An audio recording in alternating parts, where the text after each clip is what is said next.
The story begins with the idea that the life of an elf is, in theory, the ideal and peaceful life. There is no shortage of fruit to eat and even less need to hunt, since bows are merely tools to refine skills. Contact with the spirits allows one to glimpse the truth of the world, leading to the conclusion that such a life is truly serene.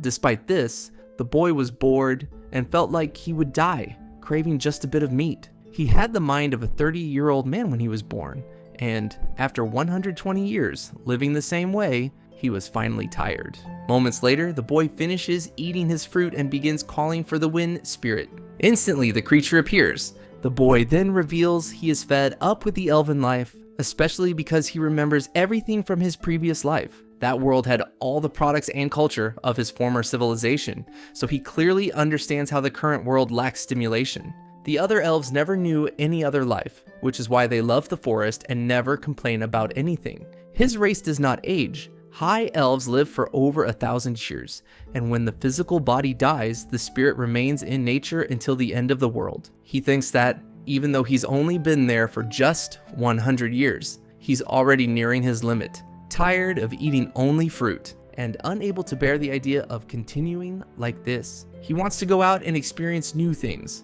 and it's better to do it before becoming a spirit bound to the world until the end of time. Time passes and the boy cuts his hair, thinking he even feels lighter now. Since elves live deep in the forest, he has no idea what awaits him beyond the elven barrier. And, putting on his clothes, he prepares to depart.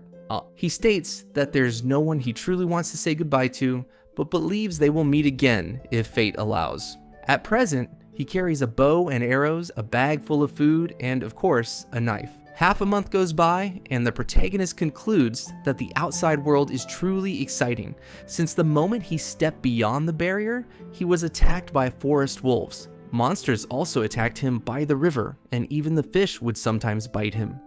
Even so, he finds everything fascinating and wonders what he could do with the wolf claws. Supposing the larger fangs could become daggers, the smaller ones might be tied together. Perhaps he really should learn some crafting first. Soon after, the boy starts observing the scenery, thinking about how the horizon seems to stretch on forever and the world appears infinite.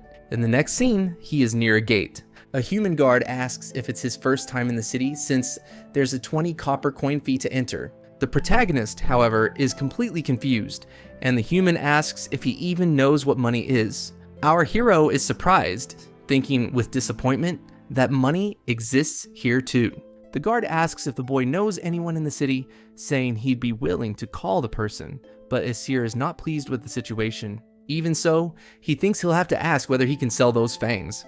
At that moment, a group of adventurers approaches, and a girl asks if she can speak with him for a moment. Our hero is confused. Moments later, the girl takes the elf by the hand and leads him elsewhere. She starts staring at him, and then asks if by chance he is a high-level elf. She gazes at Asir intently, thinking that a high elf seems to be covered by a shimmering light, something caused by the immortality of his soul that cannot be hidden.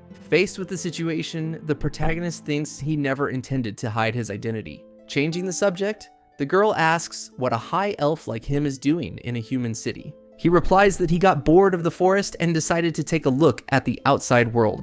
Upon hearing this, the girl is surprised. It's revealed that the protagonist's name is Asir, and that's how he was called in the village. Upon hearing the name, the girl's expression changes to one of disappointment. The protagonist notices the change in her face. Another girl from the group guesses that maybe Asir has lived in the outside world for a long time. She imagines that even elves can be changed by their environment. She then apologizes for suggesting such a thing to a high elf, but believes that fate brought them together and that she should offer him help. Asir thanks her, saying that would be great, but there's no need to call him noble. The girl is surprised by the answer, and right after that, she kisses his hand. Asir is confused, thinking a handshake would have been the normal thing. He truly appreciates the girl's help, but still plans to disappear as soon as he passes through the gate. In the next scene, the same girl tells the guard she'll personally vouch for the protagonist and will also cover the entry fee. She begins to pay in our hero's place. Then, a man from the group approaches Asir, explaining that they are a 6-star adventurer party. Beginners are ranked as 1 star, and there are very few 7-star adventurers. being 6-star places them among the best in the entire state. Convinced, the protagonist simply claps. Soon after, the guard calls for Aesir. He says Aesir is free to enter as he wanted, but warns that if he causes any trouble, his guarantor will be held responsible.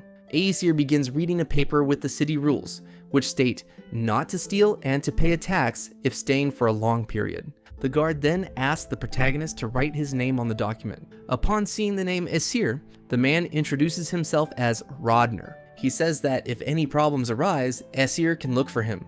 Opening the gate, he welcomes him to the city of Vikor. Seeing the city, our hero is amazed. He starts to walk away, but the girl stops him, asking if he has any plans for the future. Because if he doesn't, she wants to know what he thinks about registering as an adventurer to obtain an ID. Hearing this, our hero becomes attentive. He thinks that what he really wants is to find a way to make use of the forest wolf parts. He says he wants to visit a blacksmith and asks where he can find the best one in town. Upon hearing that, the girl is disappointed, explaining that the best blacksmith in the city is a dwarf, and he certainly wouldn't sell anything to an elf. According to legend, dwarves defile the sanctity of nature by stealing fire and locking it in their forges. She concludes that elves and dwarves don't get along, and the blacksmith would most likely refuse the protagonist's request. But upon hearing that, the protagonist is surprisingly pleased. He says that in any case, he was hoping to find a dwarf,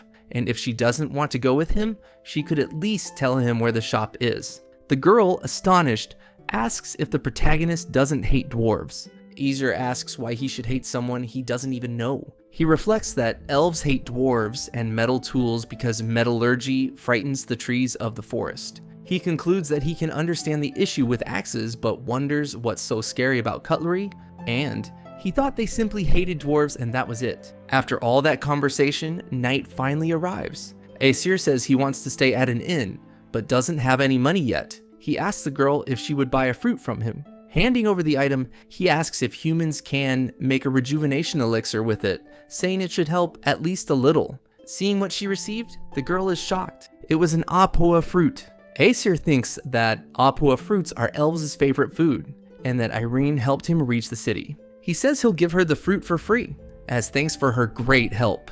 Hearing that, Irene is even more surprised. The protagonist, apparently unaware of the situation, keeps smiling. Irene says he shouldn't go around showing that off, and that the next day she'll have to teach him about money and how to live among humans. So the blacksmith will have to wait, and she asks if he understood. Our hero answers yes, thinking he'll have a lot to learn from the girl. The next scene shifts to a different location. The protagonist enters the house. Hearing a noise, he figures the owner is probably busy. Then he starts admiring a sword. The blacksmith appears, apologizing for the delay. He comments that the young man has a good eye, but adds that it's not just any sword. Next, the blacksmith stares at the protagonist. He asks what a filthy elf like him is doing in his shop, saying he has nothing to sell him. Hearing that, the protagonist remains silent for a moment, but right after, with a smile on his face, he wishes him a good day. Looking at the dagger, he comments that it's very good, but he's not there to buy anything. He takes out a bottle of beer, saying he brought a small gift. The dwarf asks what an elf could possibly know about good beer. Even so, the protagonist keeps smiling like a fool. The blacksmith then asks why he's there if he doesn't want to buy anything. Aesir places an item on the table, explaining that it's a forest wolf fang. He took down himself and that he'd like to make a knife out of it. He says he didn't want the parts of the animal to go to waste. The dwarf keeps analyzing the item. He asks if the elf is crazy, because a fang that size can only come from a giant wolf, and that's not the kind of thing an amateur could work with.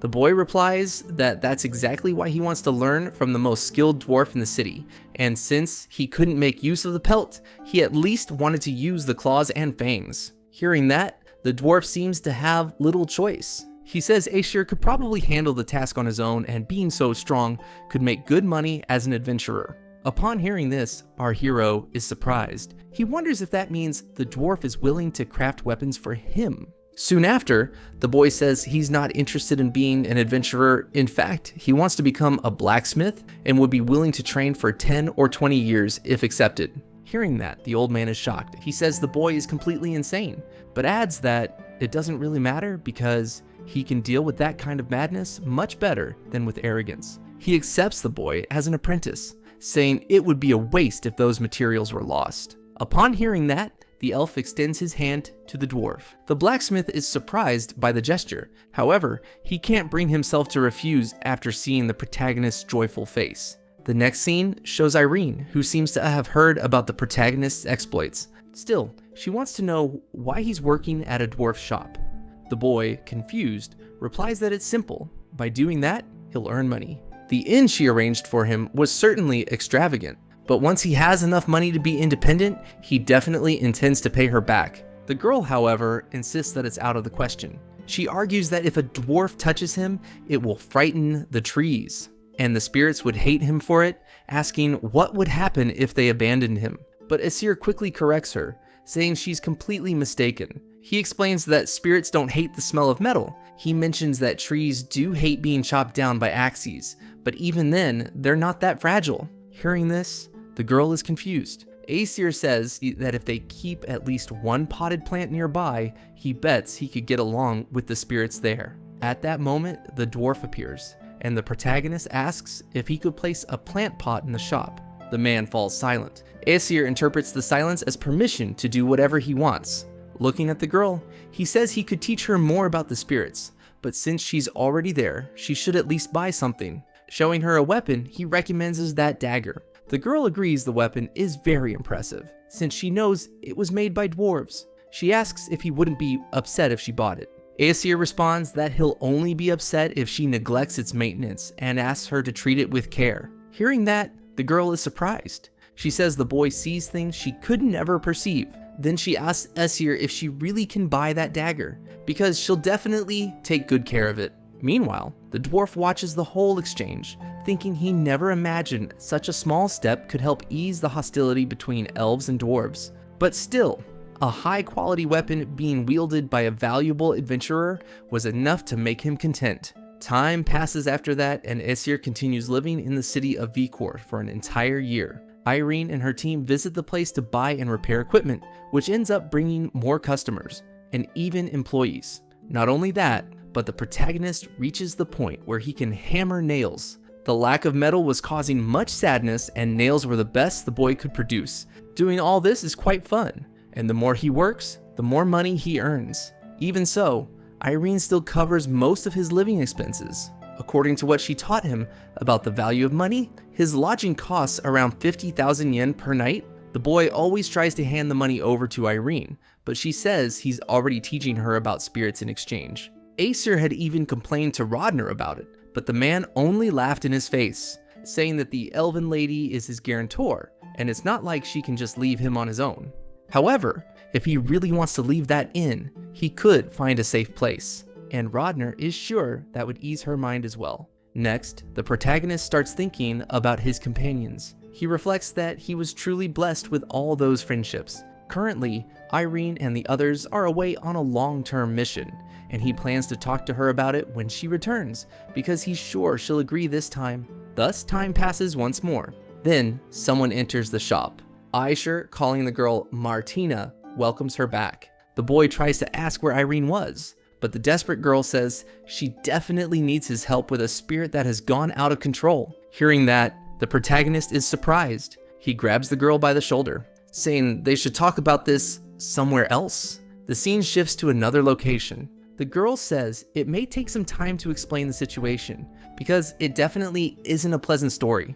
They received a request from the city of Garalet, which is over 2 weeks away. Not only that, but Irene was specifically requested because it involves a spirit. What happened is that the Galared River was contaminated, and the water spirit is out of control, so they were asked to lift the curse.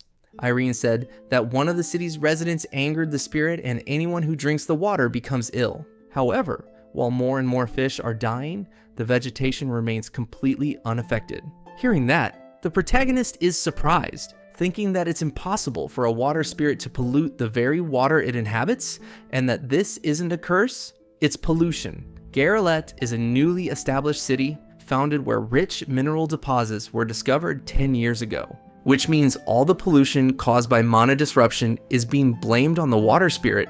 In the next scene, our hero asks what kind of person the Lord of Garalet is. The girl says it's a newly appointed noble family chosen by the king, and they're very eager to expand mining operations. Hearing that, Aesir thinks the man might actually know what the problem is and is just trying to deflect blame, but also might not even realize it's an environmental issue. Martina continues explaining that Irene is doing everything she can to calm the vengeful spirit in Garrelette, and Kreas stayed behind to protect them, just in case. Aesir says she rushed all that way just to ask for his help, thinking that it's truly a serious situation. He states that Irene's ability to communicate with spirits is growing, and it's good to hear that, despite the circumstances. If all she wanted was to fulfill the request, she could have done so by destroying the water the spirit resides in, which would temporarily prevent it from influencing the world. But Aesir thinks Irene fully understands the problem and moved to resolve it, and he's happy that her first instinct was to try and befriend that creature. Then the protagonist says he'll help, mentioning that he offers his help freely, but they'll need to speak with one more person. Dwarves have worked with metals since ancient times, and they are highly knowledgeable about the harmful effects of metals. That's why they need to seek help from an experienced dwarf. The scene changes again, and the dwarf says he understands what Aesir is talking about. If someone from the blacksmithing guild investigates, the truth will surely reach the king. He concludes that he will look into it himself, leaving the two surprised by what they heard. Aesir says he just needed the dwarf to assign a guild member, because he can't leave the shop unattended for too long, stating they would handle the rest. But the dwarf had already made up his mind, saying the guild's findings might not reach the king's ears, but the words of a dwarven blacksmith are a completely different matter, because dwarves hold great influence within the guild in that kingdom. Many dwarves are also members of it, and based on his knowledge, there's not a single dwarf who would listen to an elf easily. Hearing that, the two fall silent, and soon after they start laughing. Time passes again, and someone says, this is a problem for everyone working there, because if that mine shuts down, the price of metals will skyrocket. And another girl says that would cause many other mines to start popping up as well. The group was already heading out, and the other girl says this directly affects them, urging everyone to be careful. Then the dwarf says he'll head first to the guild in the royal capital. The next scene cuts to another location with the protagonist thinking that the Lord of Garrelette is a problem, but he's sure the dwarf can handle it. He's an elf living in the world of men, so he'll only do what any normal elf could. The next scene shows the protagonist in the middle of the woods. Soon after, he ends up encountering someone, and the man is glad to have found his companion, saying that she finally arrived. The protagonist, observing the situation, thinks that the young man should be guarding the outpost there. Beyond that point, the forest is covered in mist, and if any human steps into it, the fog starts turning into water and drowning them. The round trip to fetch Martina took nearly a month, and staying all that time must have been exhausting. He says the guy did an excellent job. As soon as Irene returns, everyone will head to the safest place, because that area is not good for humans. Thus, the protagonist starts leaving that location. He begins walking through the forest. The protagonist looks at something and apologizes for the delay. It is revealed that Irene was there, and Aesir says that she came so far in such a short time that it makes him proud to call her an acquaintance. Realizing the protagonist is there, the girl begins to cry, begging him to come back, but Aesir says it's okay and that she should leave the rest to him. She's been paying all his lodging fees, so he should at least repay that. He mentions that her teammates are waiting for her. Irene composes herself and begins walking toward her companions. Aesir then turns to face the spirit, asking what had been bothering her so much. The girl did not seem happy. She then begins to tell her story. Long ago, the indigenous people who lived there deeply respected nature. This extended to the spirit of spring, who even spoke with these people. However, when the land was invaded, the surviving members of the tribe were integrated into the new culture, though they never abandoned their faith. The descendants of the tribe strongly opposed the mining project, and as a result, were exiled. The spirit could not get involved unless specifically called upon, but the tribe did not want to involve her in the conflict. Even so, the spirit could not allow the pollution to continue. Then, someone precious appeared before her and resolved the whole situation.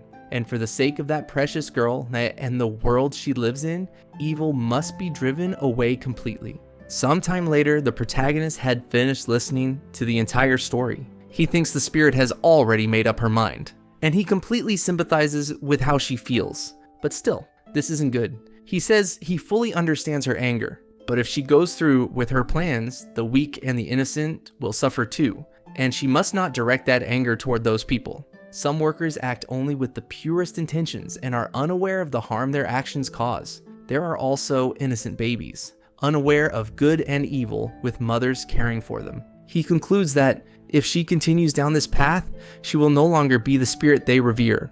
As for the pollution, he already has a friend working to fix it, so she must not direct her anger in the wrong direction. Time passes, and in short, the city of Garrelet was saved. The blacksmith guild was working on a solution for the mine, and any further development would require their approval. The true cause of the incident was made public, and everything was resolved. The noble who had been in charge was held entirely responsible for the mine's problems, dismissed from his position, and the exiled indigenous people were allowed to return. Sometime later, the former lord passed away, and the same thing happened to the lord appointed 3 days after him. The dismissed lord held a grudge against the king, and rumors say he gave up his own life to cast a curse on him, but the truth remains hidden. 3 years pass, and Aesir had begun forging, where he had the chance to meet a boy who came wanting to buy something, asking if there was any armor that would pair well with it. The protagonist is pleased, thinking that it was a weapon he himself had made, and if the boy could wield it with one hand, he thought a shield would be a good match, and leather boots would help him stay well balanced. After that, the boy starts walking away. Aesir thinks he's a solid person, someone who will likely become a great adventurer. If things go well, he'll save up the money he earns and come back to get even better equipment. And if that happens, he might even pick his work again. That's something Aesir would love to see. The boy's name is Asturi, and Aesir hopes to see him again. The next scene cuts to another location, and the protagonist is at his forge. He also trains with his bow and arrow, but he's really bad at it. One of his jobs is also to analyze some items. As time goes by, he even cuts his hair, and the boy seems to really enjoy his life. Then, 10 years pass since he began training as a blacksmith. The dwarf even starts talking about getting married, saying he has a fiancée who was chosen to take over the family business. Aesir is surprised, thinking that 90 years for a dwarf is roughly the equivalent of the late 20s for a human. He's astonished by what he hears. The dwarf gets irritated, saying that one day, Aesir will have to think about his own future too, and the boy thinks that that time really is approaching. That dwarf had taken on many students over the last decade. Many of them are skilled enough to run their own businesses, and even if the dwarf were to leave, the city of Vikort wouldn't feel the lack of blacksmiths. The seeds he spent so long planting had grown into magnificent trees. Apparently, one should only become an apprentice to a dwarf after already being an experienced blacksmith, making Aesir realize he was quite arrogant to become an apprentice without knowing anything. Yet, the dwarf still accepted him, believing they had a real connection. The number of blacksmiths wasn't the only thing that changed in that past decade. One example is that Irene's group rose to the top, becoming a 7-star team, which disbanded 3 years ago. Another interesting thing happened too. The warrior Krias and the priestess Martina ended up getting married. They retired after a while, and now hope to train the next generation, and Aesir thinks that's the right way to do things. As for Irene, she went to the city in search of new companions, saying goodbye to him with a smile, overwhelming him with countless warnings. Almost like she was his mother, there's also the first person he met in that city.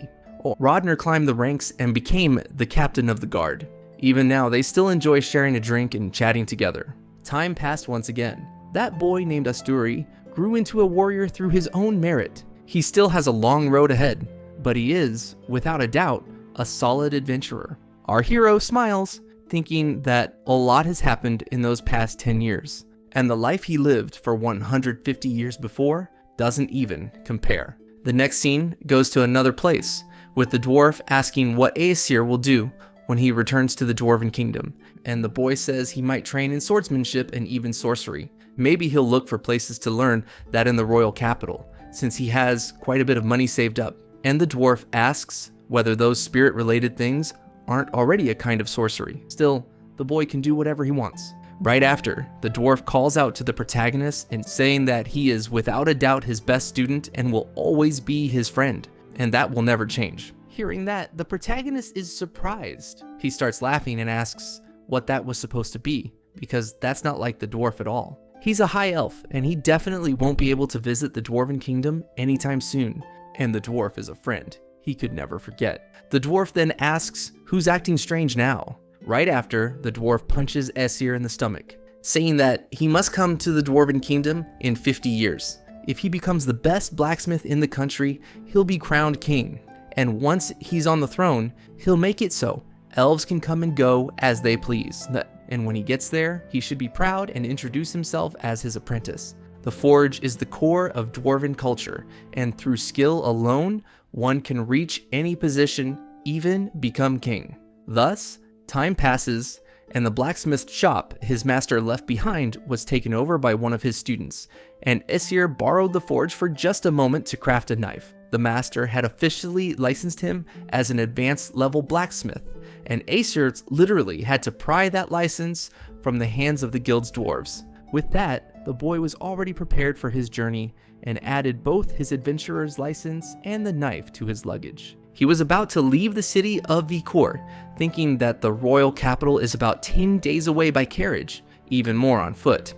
But since he has the opportunity, he should walk there and reflect on the last 10 years and how his life used to be. A man asks if he's there to learn about swordsmanship and sorcery, saying the boy is quite the eccentric type.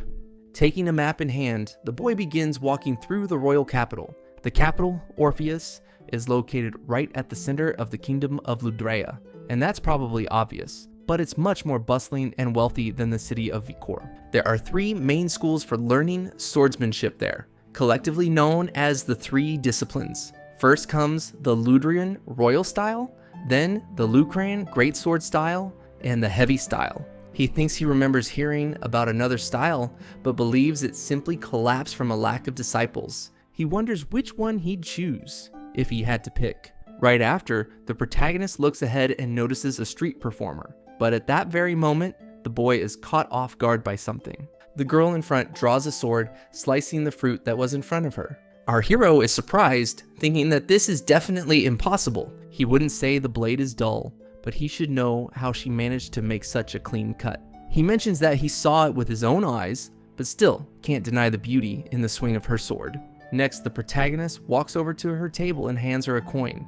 The girl is surprised because it's a silver coin. Our hero bows before the girl, saying that her technique completely stole his heart and asks to be accepted as her apprentice. But hearing that, the girl doesn't understand anything. Aesir says he'll pay tuition and even take on chores, begging her to teach him. However, the girl doesn't seem to know what to say.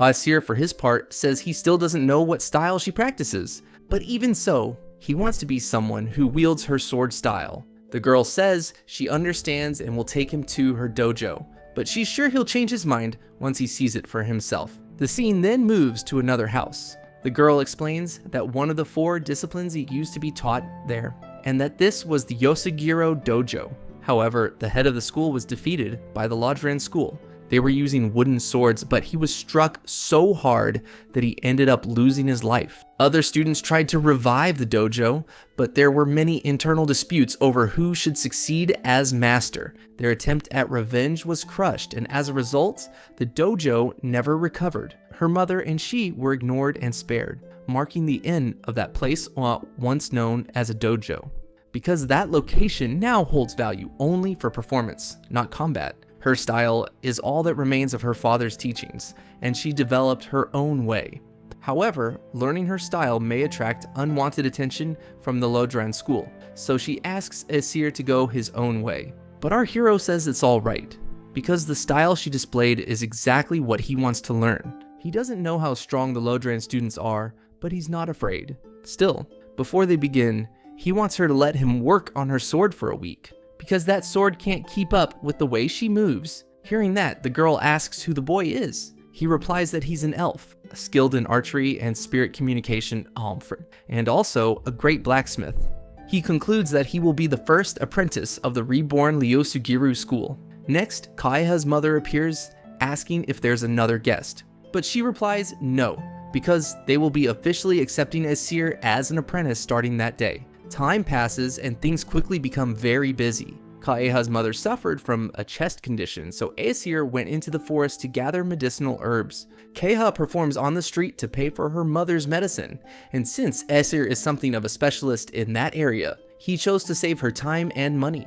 He also began going to the blacksmith guild whenever he had free time, working on Kaha's sword as well as his own. He even started taking on jobs from the guild. The boy thinks it's best to make connections, because they might be useful in the future. Rumors also spread everywhere that an elf had enrolled in a local school, which could attract more people, like moths drawn to flames. If something happened to those two, it would disrupt their training. Even though it's not officially his job to protect them, he's still doing what he wants to do. However, he no longer has time to study magic, but out of nowhere, Kreis had sent a reply to his letter, saying he still preferred not to draw the attention of Lodran students, and so asked him to keep them away quietly. However, the message said to leave the Lodran school to him, and if anything happened, they should contact him before destroying anything, because they would send a letter immediately, and he would be in the city of Warful soon to speak with them in person. After finishing reading the message, Aesir wonders what kind of guy Kreis thinks he is. He reflects that the conflict with the Yosogi school happened while Kreis was away on an adventure, but he's still technically a student of the Lodran school. He wonders how Kaha and her mother will react to seeing Kreis in that place. Amid his thoughts, the boy reflects that he understands why elves choose to be so reclusive. But even so, he still wants to connect with people. After all, he's never seen anything as beautiful as that smile. After that, his training finally began, and it was actually quite simple. It basically came down to practicing swings, and all he did was imitate the girl beside him. Kaha had never taught anyone before, so these were the only foundational options she had. And it definitely wasn't how you should teach a beginner. Training is like forging. You have to make adjustments from one side and then the other until it's complete. After all, he could take his time with it since he had nothing but time. About half a year after he started training, Kreis showed up. He had passed by the Lodran school before going to that dojo and listened to what Kaha had to say. And since he knew her, he chose to stand behind her, thinking that with all that sincerity, he's just a tough adventurer. The boy kneels and apologizes, lamenting all the sorrow they caused them. And seeing what had happened, the other girl is surprised. They seemed to view Kreis as a kind of noble warrior, and he ended up spending the night in the guest room. Time passed and the boy was already preparing to leave. But before that, Kaha asks for a training match. Surprisingly, Kreis agrees. However, Kaha was easily defeated, and she was completely helpless before him. Kreis says that the only thing missing from her current skill level is experience and real-world practice, because that's something he has in abundance, but it's not something everyone needs. Meanwhile, Aesir reflects on how his training is slow, assuming it doesn't matter. And if Kaha's swordsmanship is imperfect, then his will be too. Then, Kreis suggests that the girl become an adventurer for at least 2 years, because the strongest person he knows had been beside her all along. Time passes, the girl calls for our hero, saying he's been doing favor after favor for them, but if he forgives her, she has one more favor to ask. She wants to become an adventurer and asks him to take care of her mother, but the boy says he has 2 conditions. The first is that he wants to make a suit of armor for her before she leaves. And the second is that she uses his house in the city of Vikor as her base of operations. Amid that situation, Aesir thinks that Kaha is still a very naive young girl. If she lives in his home, he's sure that everyone he knows will be able to help care for them, and he hopes she can still train and grow, even as she adapts to her new life. He wonders if that's how Irina must have felt before. Soon after, the girl accepts the offer, saying she'll become a swordswoman, worthy of being his master, asking him to wait just a little longer. Time passes, and it has already been 3 years since Kaha left. He's at the completely restored dojo, practicing his swings, always alone. He swore to protect Kaha's mother so he never leaves her side, even building a forge and restoring the dojo without spending a single coin. His blacksmithing skills have improved since he began his training. He was even invited to participate in a competition to present his best work to the king. Last year he placed 3rd, and this year he placed 2nd.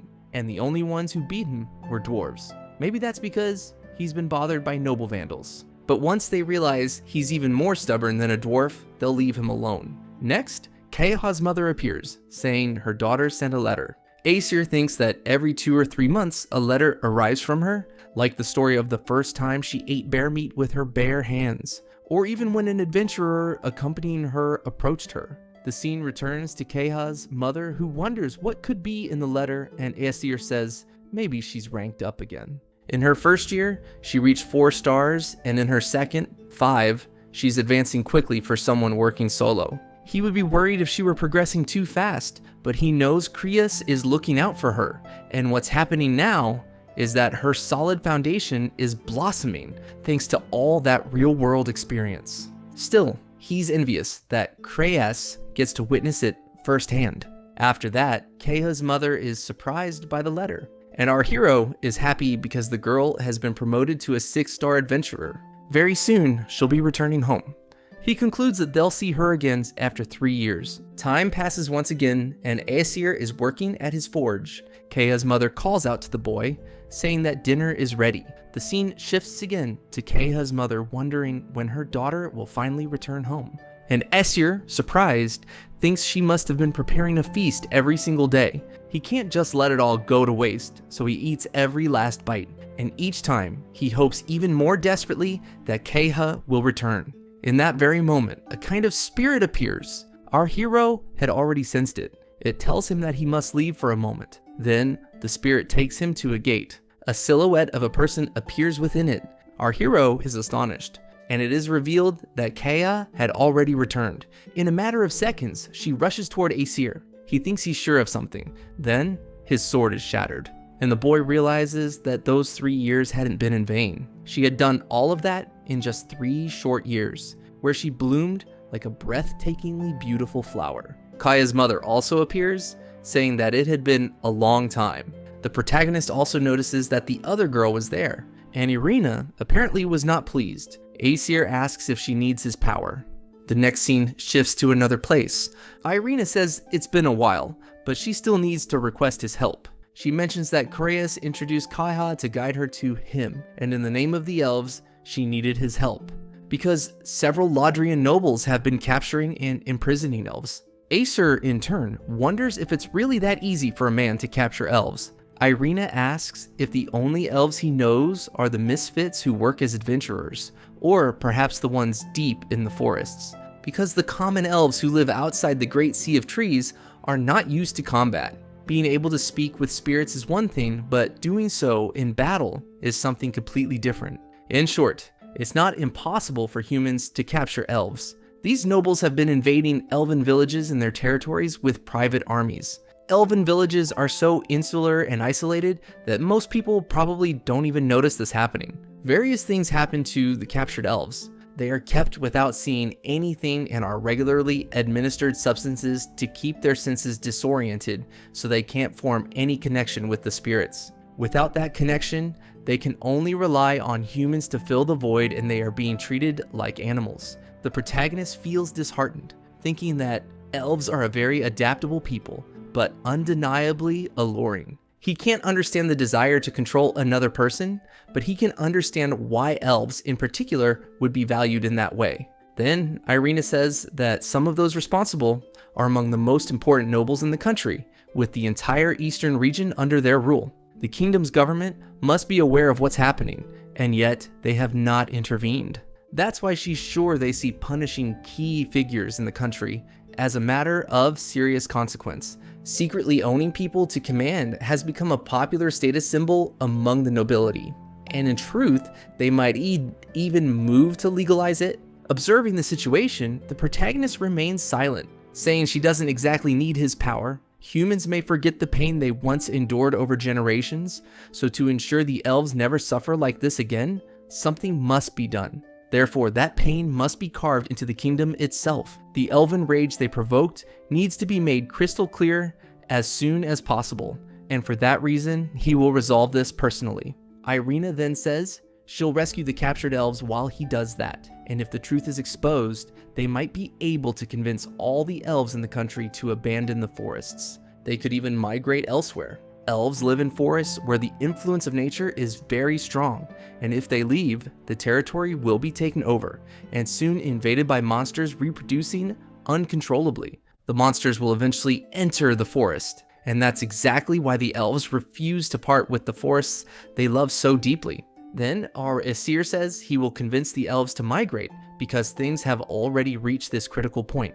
Irina, meanwhile, has her head bowed, and the protagonist asks her to lift her head, because if it comes to that, he will no longer be able to live in this country. But one truth remains: neither he nor she is to blame for this. Right after, Kaha grabs the protagonist's arm, saying that she hasn't taught him anything yet, but still, she has become his apprentice, healing even his mother's illness. She still needs to thank him for these past 3 years, and yet she never did a single thing to help him. Hearing this, the protagonist is surprised. Then he smiles, saying that her earlier strike is still engraved in his eyes so he could continue to follow her example, asking her not to say she never taught him anything because she's already done much more for him than he did for her. If that's not enough, she should continue walking the path she chose, passing it down to new disciples or even to her child if she ever has one. Then, even if decades pass and she's no longer with them, someone who inherited her blade will still learn from her.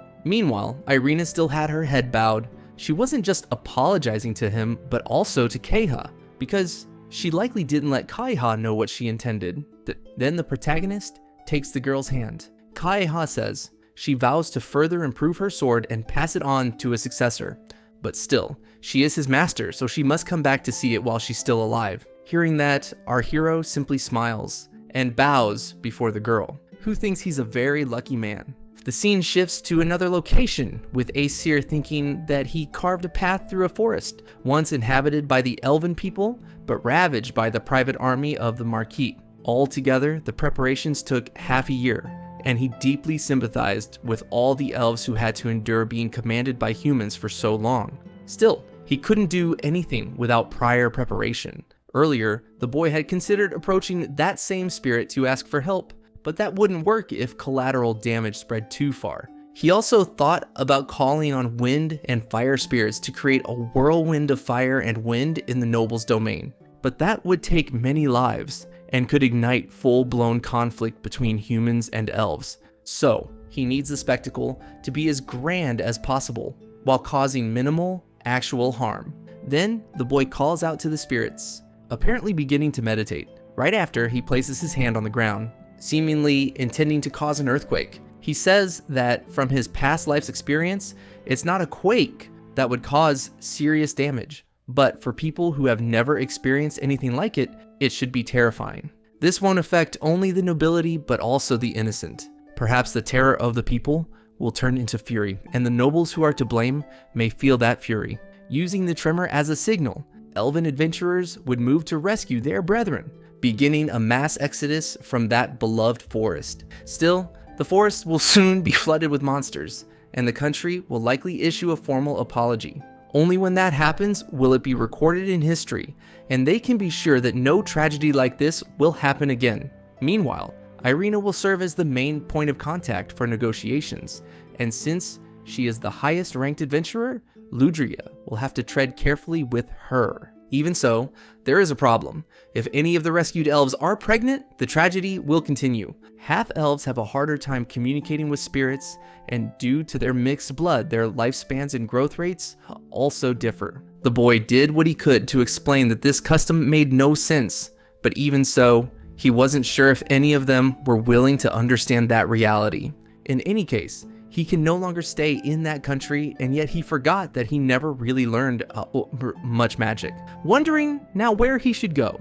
Looking at his blade, the boy thinks it helps calm his stormy thoughts. This is what he has to show from his time in Ludria, and the choice he made with his own feelings. But just for a moment, it allowed him to stop thinking, and to swing his sword with deadly resolve, carrying that weight with him. As he departs, the scene shifts again. The protagonist gazes at the sea, thinking that south of the kingdom of Ludria lies Palogia, and even farther south is where he finally arrived, the Republic of Valastrika, facing the sea. It's not a very large country, but it thrives in maritime trade and is governed by a parliament of nobles and a sovereign whom they elect. There are frequent border clashes with Paulogia, and the Paulogians seek access to the sea. Ludria exports food to support Paulogia, so this is another country in conflict with Valastrika. That said, Ludria was much wealthier than Paulogia. The idea that someone might have to fight for something as basic as clean drinking water had never crossed his mind. Even so, he made a point to pray for the good fortune of that young woman who shared her water with him, all for the sake of the village she came from. Now, as for the reason he went through all that trouble to reach this place, that was another story. A lot had happened to him since Ludria, and he just wanted to go somewhere far away where he wouldn't have to hold on to certain things just to see the open sea, because he definitely wanted to eat seafood. Hearing this, the guard says that he's clearly not a spy, apologizing to the elf, saying that they've had to deal with a lot of problems from the north and needed to evaluate every traveler arriving in the area, welcoming him to the city of Soroth, where he'd find seafood that was quite interesting.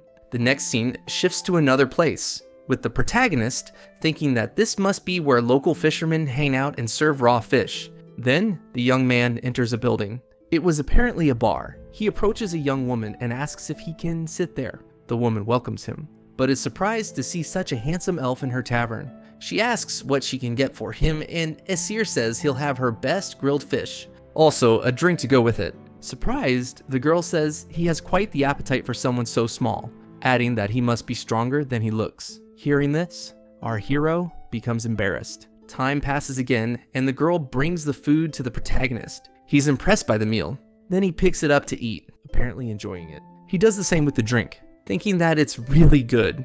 Shortly after, the boy starts staring at the woman, who watches him with a smile on her face. But then they hear a noise, and a man punches another man. Within seconds, the second man falls right in front of the woman, but Aesir steps in to protect her. Unfortunately, the fish drops, breaking the plate on the ground. Watching the situation, the man smiles, saying that's how rough sailors communicate. Immediately after, our hero becomes very irritated, saying that he ruined his fish. Punching the man, he demands an apology. The guy, confused, asks what he's doing, and Aesir again demands an apology for the fish. The two of them start fighting. Time passes again. The protagonist and the other man are now apologizing to the tavern owner. The young woman says that the elf was trying to protect her, but the man tells her to be quiet. Then the other man says he ruined the elf's day and asks not to be blamed. But the tavern owner says it's his fault, asking how many times he's caused trouble in the tavern and saying they've known each other for a long time,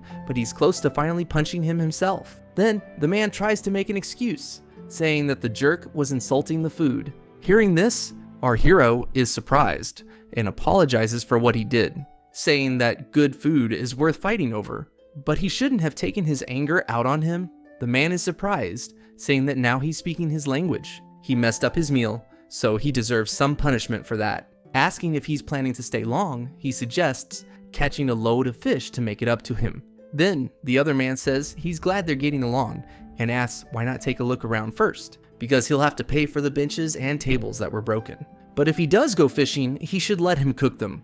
Aesir thinks that he met 3 people as soon as he arrived here. One of them was the waitress named Karina. Then there's the fisherman named Drizzy, and the tavern owner named Grande. And that's how he found himself right in the middle of the city's events.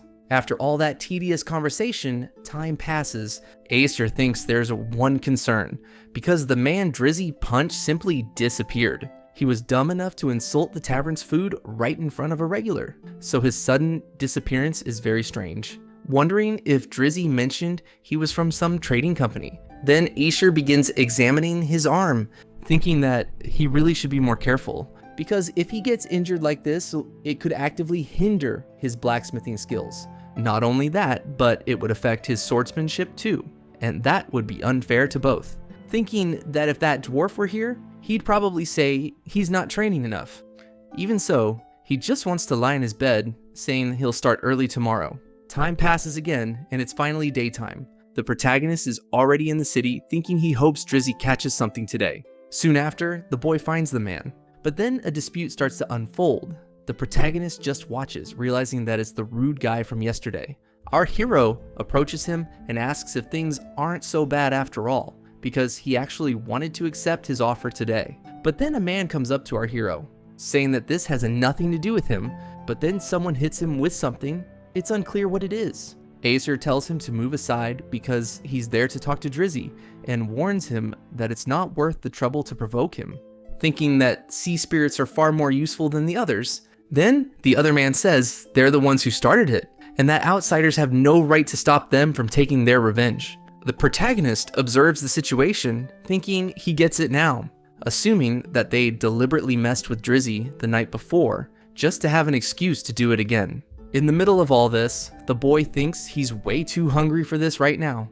At that moment, one of them attacks our hero, who barely manages to dodge. Then the boy summons his spirits, striking all of them at once, even knocking one of them into the water. Drizzy, surprised, says the kid is actually pretty tough, asking why he let him land so many hits the night before. He could have taken him down instantly if he'd done that. But Aesir says he doesn't need spirits to back him up in a hand-to-hand fight, asking if he would call a bunch of his friends just to attack a single person, because that's seriously cowardly. And hearing that, Drizzy smiles, saying he owes him one and that they're almost heading out, asking if he has any requests.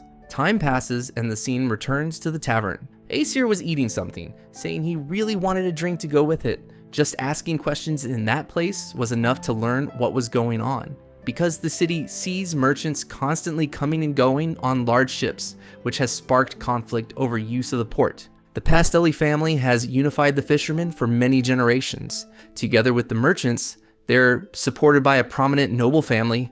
Then there's the Tritrine family, which controls many different trading companies.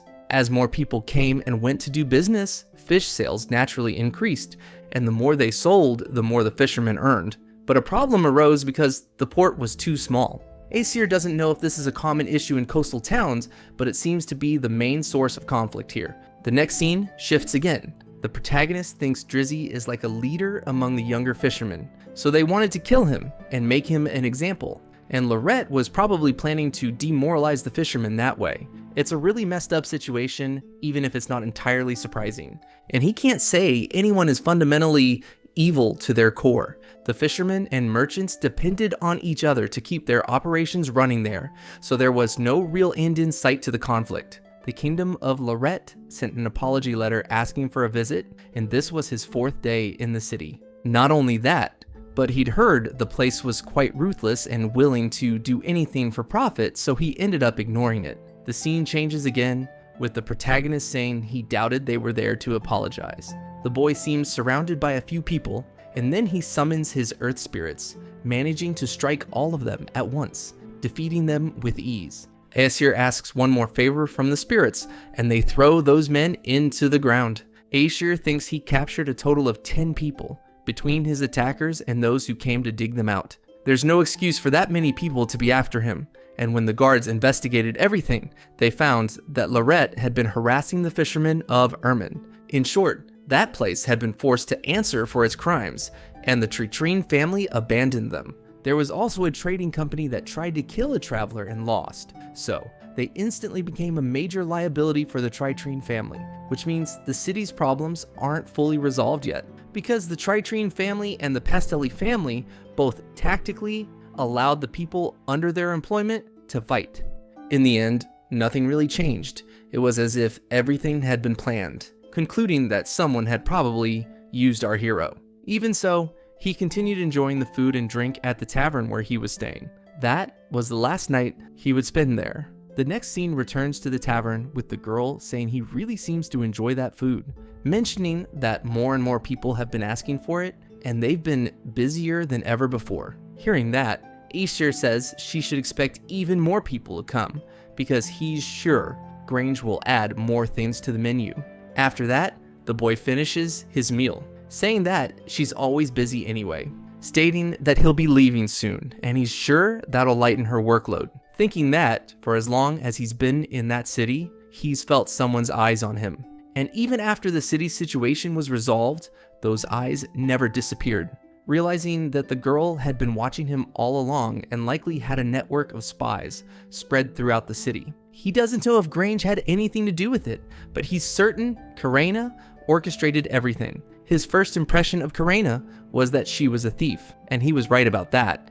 The girl says they'll miss him, but the boy says he'll return someday, saying that he's heading northeast to the land of sorcery. Hearing that, the girl says they'll meet again. Right after, the two high-five. His next destination is the land of sorcery known as Odin, one of the many small countries that make up the Eastern United League. The entire region was originally a nation called the Azed Empire, and that's essentially how it became a region of small countries and city-states. Still, there's something interesting about how those little countries managed to avoid being swallowed up by bigger powers. There's an alliance in which they unite in solidarity to repel foreign invasions, because there's another agreement on top of that specific alliance. Odin was founded as a place to study magic and to train powerful sorcerers who can single-handedly shift the course of war. This place is completely independent, so no city-state can monopolize it. And one of his goals there is simply to learn magic. He'll have many more chances to find a great magic tutor in that city. And even if he can't find someone to teach him, just traveling through the land of sorcery will help satisfy his curiosity. The next scene moves to another place, with an old man asking if he needed a ride. The protagonist says it's fine, stating that he prefers enjoying his walk while he travels, thinking that besides that, wagons make him really motion sick. Just recently, he sent a letter to Irene saying he was heading to the City of Magic, and if she's anywhere near that place, he bets she'll find a way to contact him. The boy, meanwhile, seemed deep in thought, wondering if boats would also make him sick. If he could travel by boat, it would greatly expand his travel options. And if he ever returns to the city of Soroth, he'll ask Drizzy to let him ride along too. Soon after, the boy starts observing something, because he had finally arrived in the city, thinking that this time he'll use his blacksmith license to enter. He doesn't plan to stay long, but he would like to do a bit of smithing. It's been a long time since his last attempt. There's also the matter of spreading his name around that place, which would help reduce how suspicious the guards are of him.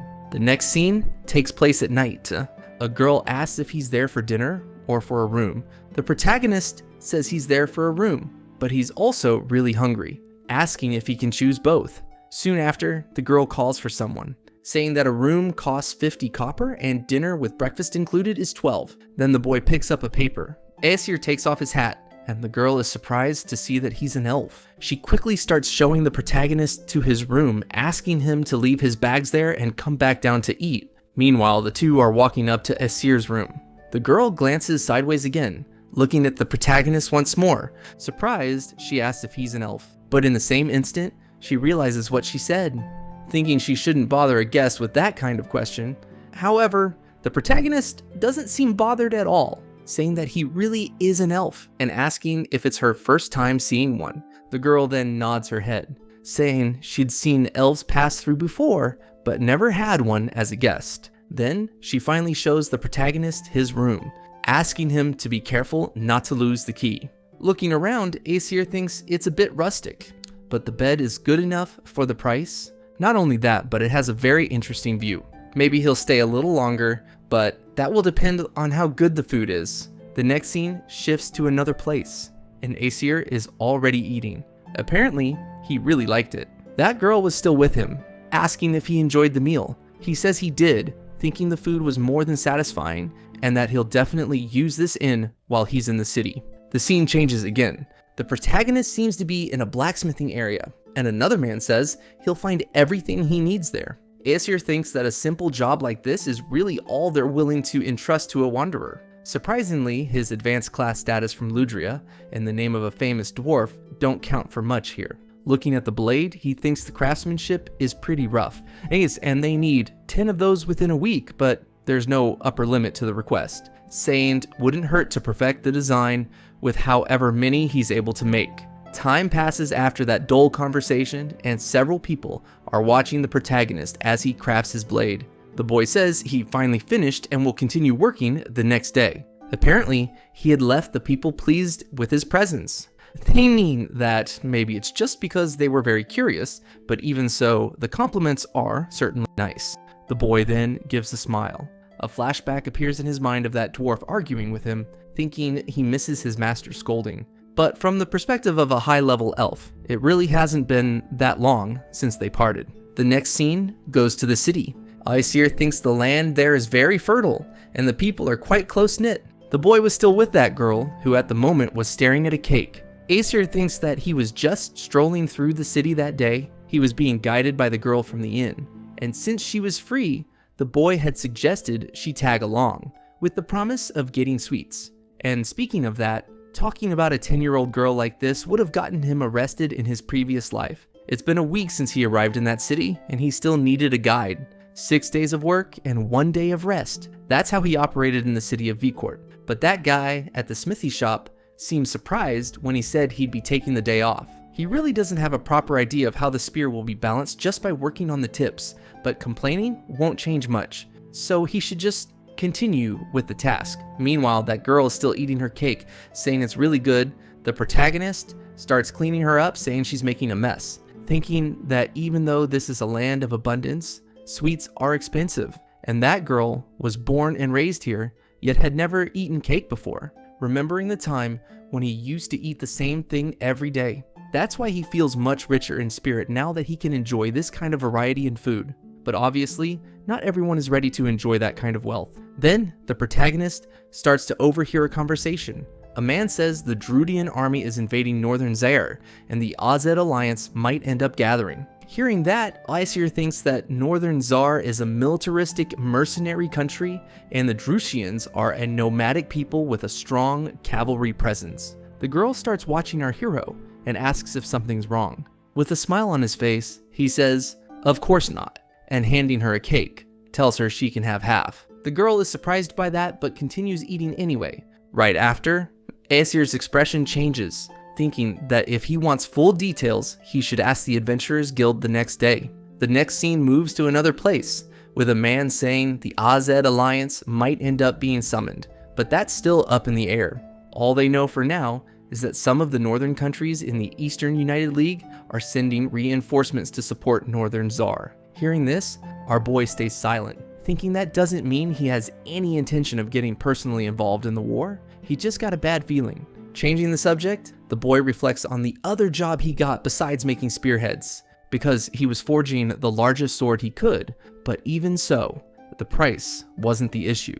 It seemed that any type of sword he made ended up resembling the ones from the school he trained at before. Observing the situation, the boy didn't look pleased and stood up, saying he was going to get some training in. Hearing that, the other guy said they should do the same, but his companion didn't want to go. The boy left that place, thinking that mastering his master's style makes him focus completely. He concentrates on the shape the sword should have, along with its weight and balance. Obviously, he hasn't forged it yet. But while searching for that form, his heart feels restless because he needs to shape what he sees in his mind's eye, even if only partially. The only people who could truly understand are his two masters. But even that is more than enough for him, maybe even more than he needs. Everyone else in the world just has to see the results of his method, and the final product, once finished, will speak for itself. The next scene moves to another place, and the protagonist was forging his sword. He seemed deeply focused. Moments later, the other man picks up the sword, surprised by that incredible thing. Time passes again, and our hero had already left that place, clearly very tired, going straight to his bed, thinking he was completely drained and had been going full speed for about 3 weeks without even resting. He worked through his days off, trying to shape that sword his way, and the payment was a total of 10 large gold coins.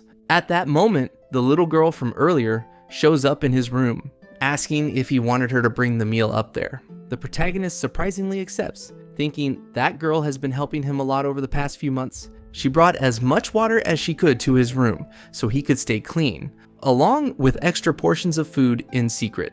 On their own, those are small things, but seeing her do her best to support him kept him motivated. He owes a lot to that girl, and when he's ready, he'll take her out to eat more.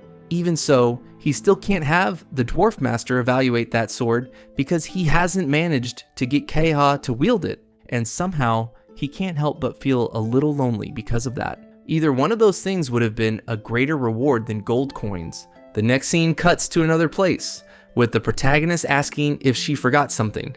The girl replies no, saying they'd see each other later. The protagonist looks back one more time, thinking that when she says things like that, it really makes him tempted to stay at that inn for at least one more day. He ended up staying in that kingdom far longer than he had planned. and he should hurry to make sure he reaches the kingdom of Odin in case Irene is looking for him. The distance from the city is about 2 to 3 days on foot, which isn't very far, but he'll still have to ask for directions somewhere along the way. Obviously, he could ride a wagon to the city, but that would make him extremely motion sick. So time passes, and the boy continues walking toward the kingdom of Odin. He even camps out in the middle of the night. The boy looks at some fruit, thinking they're high-quality apples. The kingdom of Ardeno is widely known for its fruit. Out of nowhere, a fruit strangely starts talking, asking if he wants to eat it. With a smile, Azir thinks he appreciates the offer. But for anyone watching, this would look a lot like theft. At that moment, he hears a noise. Suddenly, a giant boar appears, and another man begs for someone to call an adventurer. That creature then faces one of the farmers, starting to observe him. In the next moment, it charges at him, but someone appears to save him. It's revealed to be the protagonist, armed with his bow and arrow. He manages to hit the boar in the leg, but even then, it hasn't given up. Aesir prepares another arrow, landing another shot. The boar is then defeated. The farmers look on in shock. Aesir thinks he killed the boar to save that man, and if he simply lets this be the end, the death would have been in vain. That's why he doesn't want the meat or materials to go to waste. He tells the villagers that he'd like to chill the meat, asking if they could show him the watering trough. He'd also appreciate help carrying it. Time passes and night finally arrives. Another man tells the protagonist to make himself at home because he literally saved lives. Our hero looks at the food, pleased, thinking he's glad nothing will go to waste. The other man says that not far from there is a riverbank that leads to Lake Zir. They use all that water to dye fabrics and treat leather, so maybe the protagonist could leave it there. The boy thinks he understands the situation, because tanning leather that way can easily take several months to be done properly. Even so, that's a good amount of time, since he can wait without issue. But at that moment, he remembers Irina, because he definitely can't keep her waiting. Aesir thanks them for everything, saying that he'll be leaving the next day, and the other man says he's welcome to stay as long as he wants, since he owes him his life. Still, Aesir says he's in a bit of a hurry. The next scene shifts to daytime, and Aesir thinks it's smarter to keep himself in check and leave while he still can. The scene changes again to the city of Palnori. Our hero seems to be handing off those leathers to a man. Suddenly, he thinks he'd like to know how tanning is actually done, but he really needs to hurry. So he'll have to ask next time he passes through. The scene shifts again to a lake, with the protagonist surprised, saying that even though it's not the ocean, it's still amazing. Thinking that Lake Zir is quite close to the Republic of Folka. The trip from Folka to Laurent takes from morning till night by boat, and he figured the route across the lake was the fastest way. The protagonist starts observing something, thinking that the drum helps keep the rowers in sync. It also keeps any aggressive monsters focused on the front of the boat, protecting the rest of it. The boy is still surprised, thinking maybe it's just the wide open air, but this doesn't even compare to how awful it is traveling by wagon. Thinking that Agatil said Laurent is basically identical to the city of Folka. The two cities were designed to mirror each other across the lake, or something like that. He'll only stay one night in that place, and afterward, he'll finally reach the kingdom of Odin. If he hadn't spent so much time in the previous city, maybe he would have been able to visit these cities a bit more, but still, he doesn't regret having done it. Looking back, it was a beautiful trip, because he was now close to Odin, the land of sorcery. The next scene shows the boy having arrived in the land of sorcery, thinking that when he got there, it was already nighttime. He had spoken with many people along the way, and it seems that his first task is to go to the registry office. The first step to becoming a mage is to verify if he has aptitude at the registry. Thus, sorcery is the process by which mana is converted into energy using a specific technique, like a spell. All of that in order to produce a desired phenomenon. However, if he can't pass the aptitude test, he won't be able to study sorcery in Odin at all. Stating that if he can't pass the aptitude test, he wonders what he should do. It's a bit late to be saying this, but 90% of the reason he came here was sheer optimistic inspiration. To even begin using magic, he needs to have enough mana in his body and innate talent to manipulate it. Then a girl calls out to Aesir. Meanwhile, he thinks that there are many magical things to be found in this world, but the only one he can learn is sorcery. Soon after, the boy stands before another man. Wondering what this was all about, The man is surprised, saying he's never seen an elf come for an aptitude test before, though he has seen dwarves several times. The boy is surprised and asks if he could explain that in more detail. Apparently, dwarves have come for aptitude tests more than a dozen times, with the goal of creating magical equipment. The dwarves wanted to learn sorcery to adapt its use for enchanting their forge work. But obviously, only 2 ever passed the test, and both left a long time ago. Besides that, magical equipment isn't exactly a revolutionary industry, since you need aptitude to use it at all. Presenting a chest, he says those are the tools for the aptitude test, asking Aesir to hold one in each hand, then to carefully touch the tips. At that moment, a glow appears at the ends of the tools. The man says he did very well, because his aptitude is perfect, and if his intention is to study sorcery there, he should allow him to explain the various options. The first is the Military Academy of Sorcery, where he can learn magic and its applications in warfare. But even so, it requires citizenship and military service in order to attend. The second is the Adventurer's Academy, where one can learn to fight monsters and use witchcraft for self-defense, and he would be obligated to operate within the League for 3 more years after graduation. Lastly, there's the Third Academy, which focuses on fundamental witchcraft and, as its name suggests, is mainly centered on basic magic. The fourth option would be simply learning from a regular magician, but there's still a problem, because modern sorcery can't begin to compare to the power granted by his spiritual communion. And if he intends to study sorcery, there's no doubt he would be met with jealousy and quickly rejected. However, Odin is a land dedicated to the study of sorcery, and if he encounters any trouble, he should not hesitate to contact them. Time passes, and Aesir thinks about how, the following week, during the aptitude test, he approached a considerable number of sorcerers hoping to be accepted as an apprentice. Each of them observed him with hostility, and unfortunately, all of them rejected him. He may have been a bit assertive when acquiring his previous masters, but he didn't expect this much hostility. With his motivation dwindling, he began pouring his energy into working for the Blacksmith's Guild and has been forging weapons and armor for the past 3 weeks. Thinking back, the Dwarf Master probably had some idea this might happen. When he mentioned wanting to be a swordsman while also studying sorcery, the dwarf had said something along those lines. The next scene shifts to another place, and the protagonist continues to stay in the blacksmith's area. The boy looks forward, surprised, as he starts observing a man. He realizes it's an elven blacksmith, asking if his name is Aesir. The boy responds that yes, that's him. Surprisingly, the young man kneels down, begging to be accepted as his apprentice. Our hero doesn't seem very pleased, saying it's all too sudden. He tries to leave, but the young man stops him, saying he won't let go until he agrees to take him as an apprentice. To avoid trouble, the protagonist agrees to hear him out. The scene shifts again. Aesir asks if he's calmed down a bit. The man says his name is Kaha and that he's a magician with his own workshop. Aesir, surprised, asks why such an experienced magician would want to devote himself to blacksmithing, and the young man says he wants to create a magic sword. Aesir recalls that Kaha was an apprentice just a few years ago. His master was a magician named Hashido, a dwarf magician, which was very rare in the city of Odin. That man had his own workshop in the city where he crafted his own tools while researching magical equipment and the like. Similarly, Kaha began studying magical gear while mastering sorcery, but a few years ago, the man simply left the city behind because he was summoned back to the Dwarf Kingdom.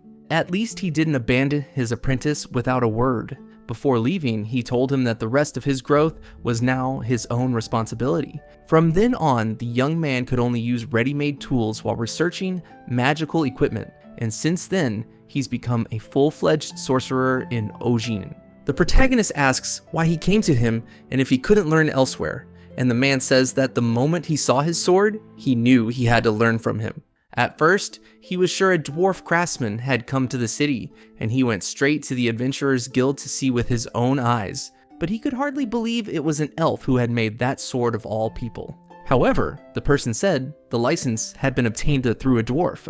That's why he rushed there as fast as he could, and upon hearing this, Aesir is surprised, wondering if his information had been leaked. Once again, Kaha begs him to teach his blacksmithing technique, saying he will do anything.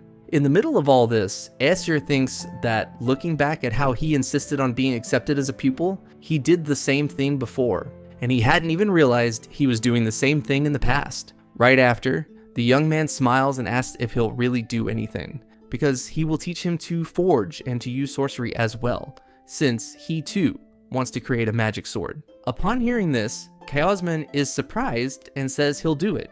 Aesir thinks that meeting Kaosman might have been fate, but even so, he's irritated that he wasn't the one who made it happen. The next scene shifts to another location at night. Kaosman then invites the boy inside and shows him his home. Aesir, pleased, thinks the place looks exactly like the forge the dwarf master used, and the man says he'll fire up the furnace right away. Aesir observes the furnace, asking what he would like him to do, and whether he has a specific request. But the man says anything is fine. He just wants to hear the sound of iron being forged again. Aesir thinks that this man truly loves his dwarf master. He's certain that he must have liked his master even more than he does his own, saying that since they'll eventually make a magic sword, they'll start with a regular one. Upon hearing this, Kaosman is surprised and then gives a smile.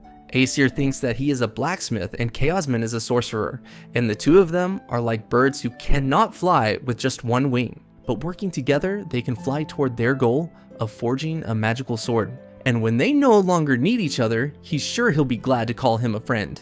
Time passes and the first sorcery lesson is about to begin, with Kaosman saying he must control the mana within his body, trying to draw out his mana without the help of a magical tool, gathering his power into his fingertips. The boy surprisingly manages to do it, and Kaosman, startled, says that this is usually a serious obstacle for people. Meanwhile, Aesir thinks that maybe Kaosman doesn't know that he's actually a half-elf. Still, Kaosman ignores that and says they'll be saving some time, stating that the next step is techniques. Everything that influences his mana is a part of a formula, and it's the combination of all these things that makes sorcery possible. So he must learn how the formulas affect mana by analyzing all the recorded rules that govern it and then combining them to be able to perform sorcery. To summarize, sorcery is the accumulated work of countless generations of magicians. Our hero is surprised, saying that now it all makes sense. Because from a magician's perspective, an elf borrowing their power might basically seem like cheating, and he had never realized that before. Hearing this, Kaosman is surprised, saying that it's like claiming a bird being able to fly or a dragon being able to breathe is cheating. Basically, that's ridiculous, and he asks what's the point of envying it, because if he has the will and aptitude to learn sorcery, then he has just as much right as anyone else. Our hero smiles and thanks Kaosman.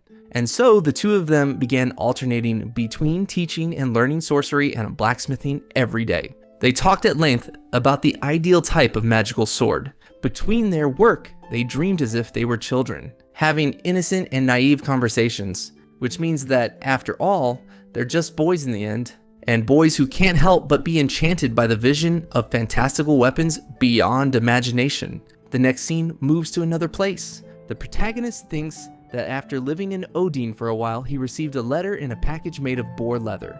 The letter was an update from Irina, saying that the Ludrian royal family had handled the executions of all nobles who ruled over elves. However, they viewed it as the nobles acting independently of the country as a whole, so no formal apologies were issued to the elves. Reading the letter, the protagonist thinks that this was more or less what he had already expected. In about 3 to 5 years, the forest of Ludria will likely become a place full of monsters. They have already decided that none of the immigrated elves will return to Ludria without a formal and public apology. A request like that from the royal family engraved into history is probably a long way from ever happening, and because of that, he bets it will be more than a decade before he can speak to Master Kaha again. As for his other concern, there is only one elf carrying the child of a man. It's still unknown whether the child will be able to communicate with spirits, and when the appropriate age comes, the village chief wishes for the protagonist to take custody of the child.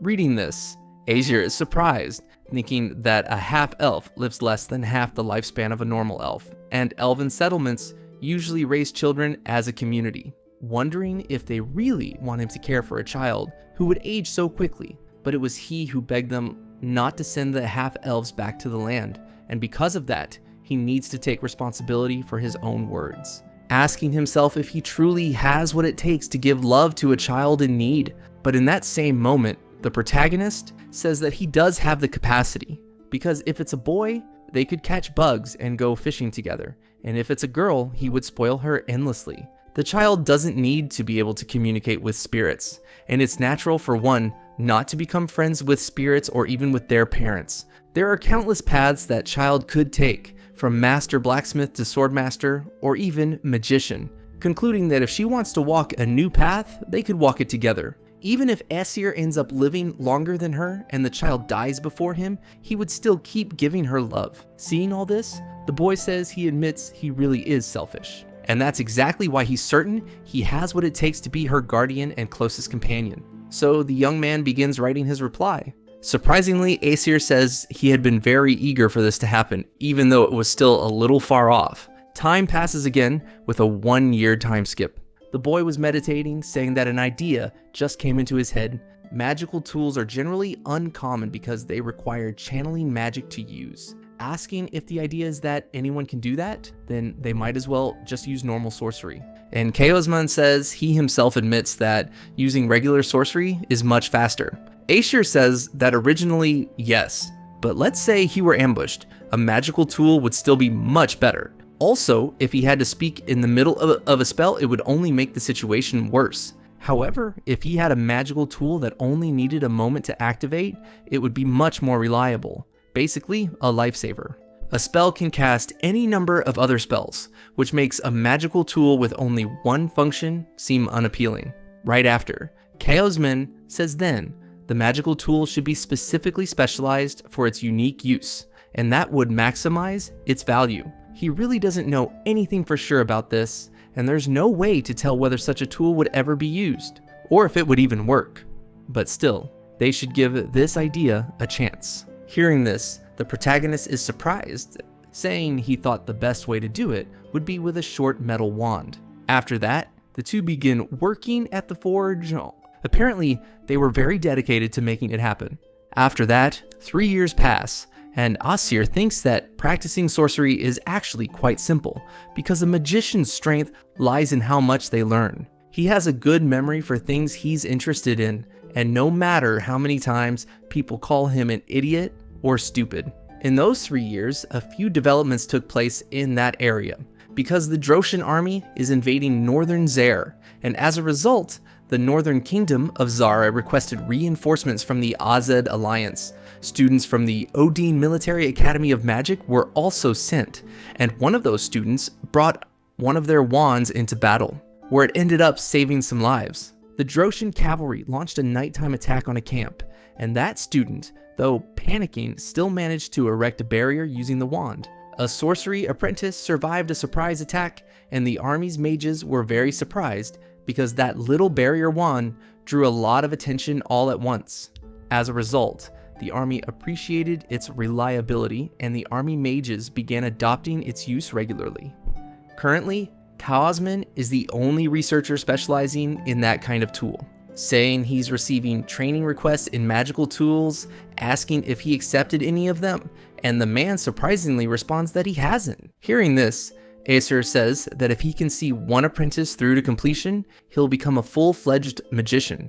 But Kaosman says he's only there to study magical tools and swords, and that's all. However, Aesir says he knows that Kaosman has to publish his research, thinking that if he just isolates himself like this, no one else will be able to study magical tools, because the military higher-ups had to twist his arm quite a bit just to get him to publish that research, saying that once he's published everything, they can finally move on to the magic sword, and he can start building the spell formula, because he'll carve it into his own blade, stating that the sooner he finishes, the sooner they'll do it. Hearing this, Kaosman is left without a counter-argument and accepts the proposal. So he says he'll do it in the blink of an eye. So Aesir better have a bunch of swords ready. Then the protagonist accepts the deal. The two then shake hands. In the next scene, our hero thinks that in 2 years, he will leave to take responsibility for that child.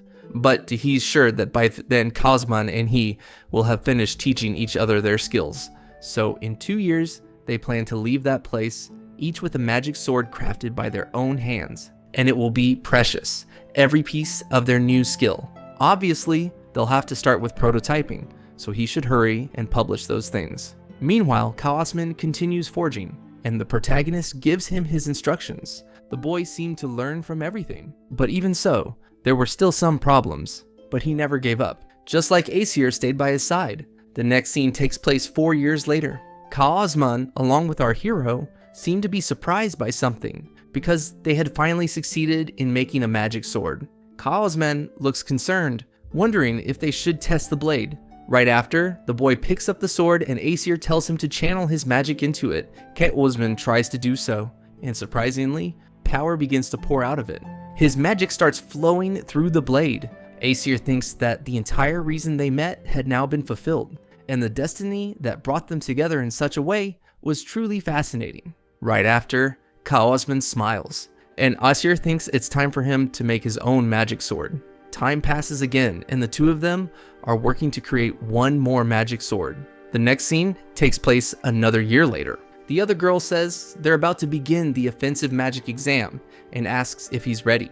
Aesir replies that he is. The boy thinks that he's taking the sorcerer certification, but Kaosman set the bar too high with the wands and magic swords, and if he isn't granted the sorcerer title, it would block the path for less skilled sorcerers to achieve the same, concluding that the leading mages of Odin are basically begging him to become one of them. But neither Kaosman nor he really care about ranks or even honor, because it doesn't make a difference. Right after, our hero casts a spell. He successfully hits his target directly, and an explosion follows. Aesir thinks there are people who would do anything to eliminate an obstacle, and since Kaosman is involved, it's his responsibility alone to be a sorcerer. In short, this is his way of repaying everything Kaosman has done for him. Then, the girl says he passed the test. Time passes again, and the scene shifts to the protagonist entering Kaosman's house. Kaosman asks how it went. Aesir says he's now looking at an elven sorcerer, and Kaosman, with a smile on his face, congratulates Aesir, asking if he's going to leave to take in that half-elf child, and Aesir replies that yes, he is. Thinking it's been 5 years since he started learning magic, and his magic sword is nearly complete, it's time for him and Kaosman to go their separate ways. Right after, Kaosman says he's never been particularly fond of children, but he would be interested in seeing a child raised by him. Aesir asks if children are too noisy for Kaosman, wondering whether he'll ever pass on his knowledge and skills to someone else. He hasn't shown the slightest sign of interest in romance in all 5 of those years, and Aesir was the only apprentice he ever had.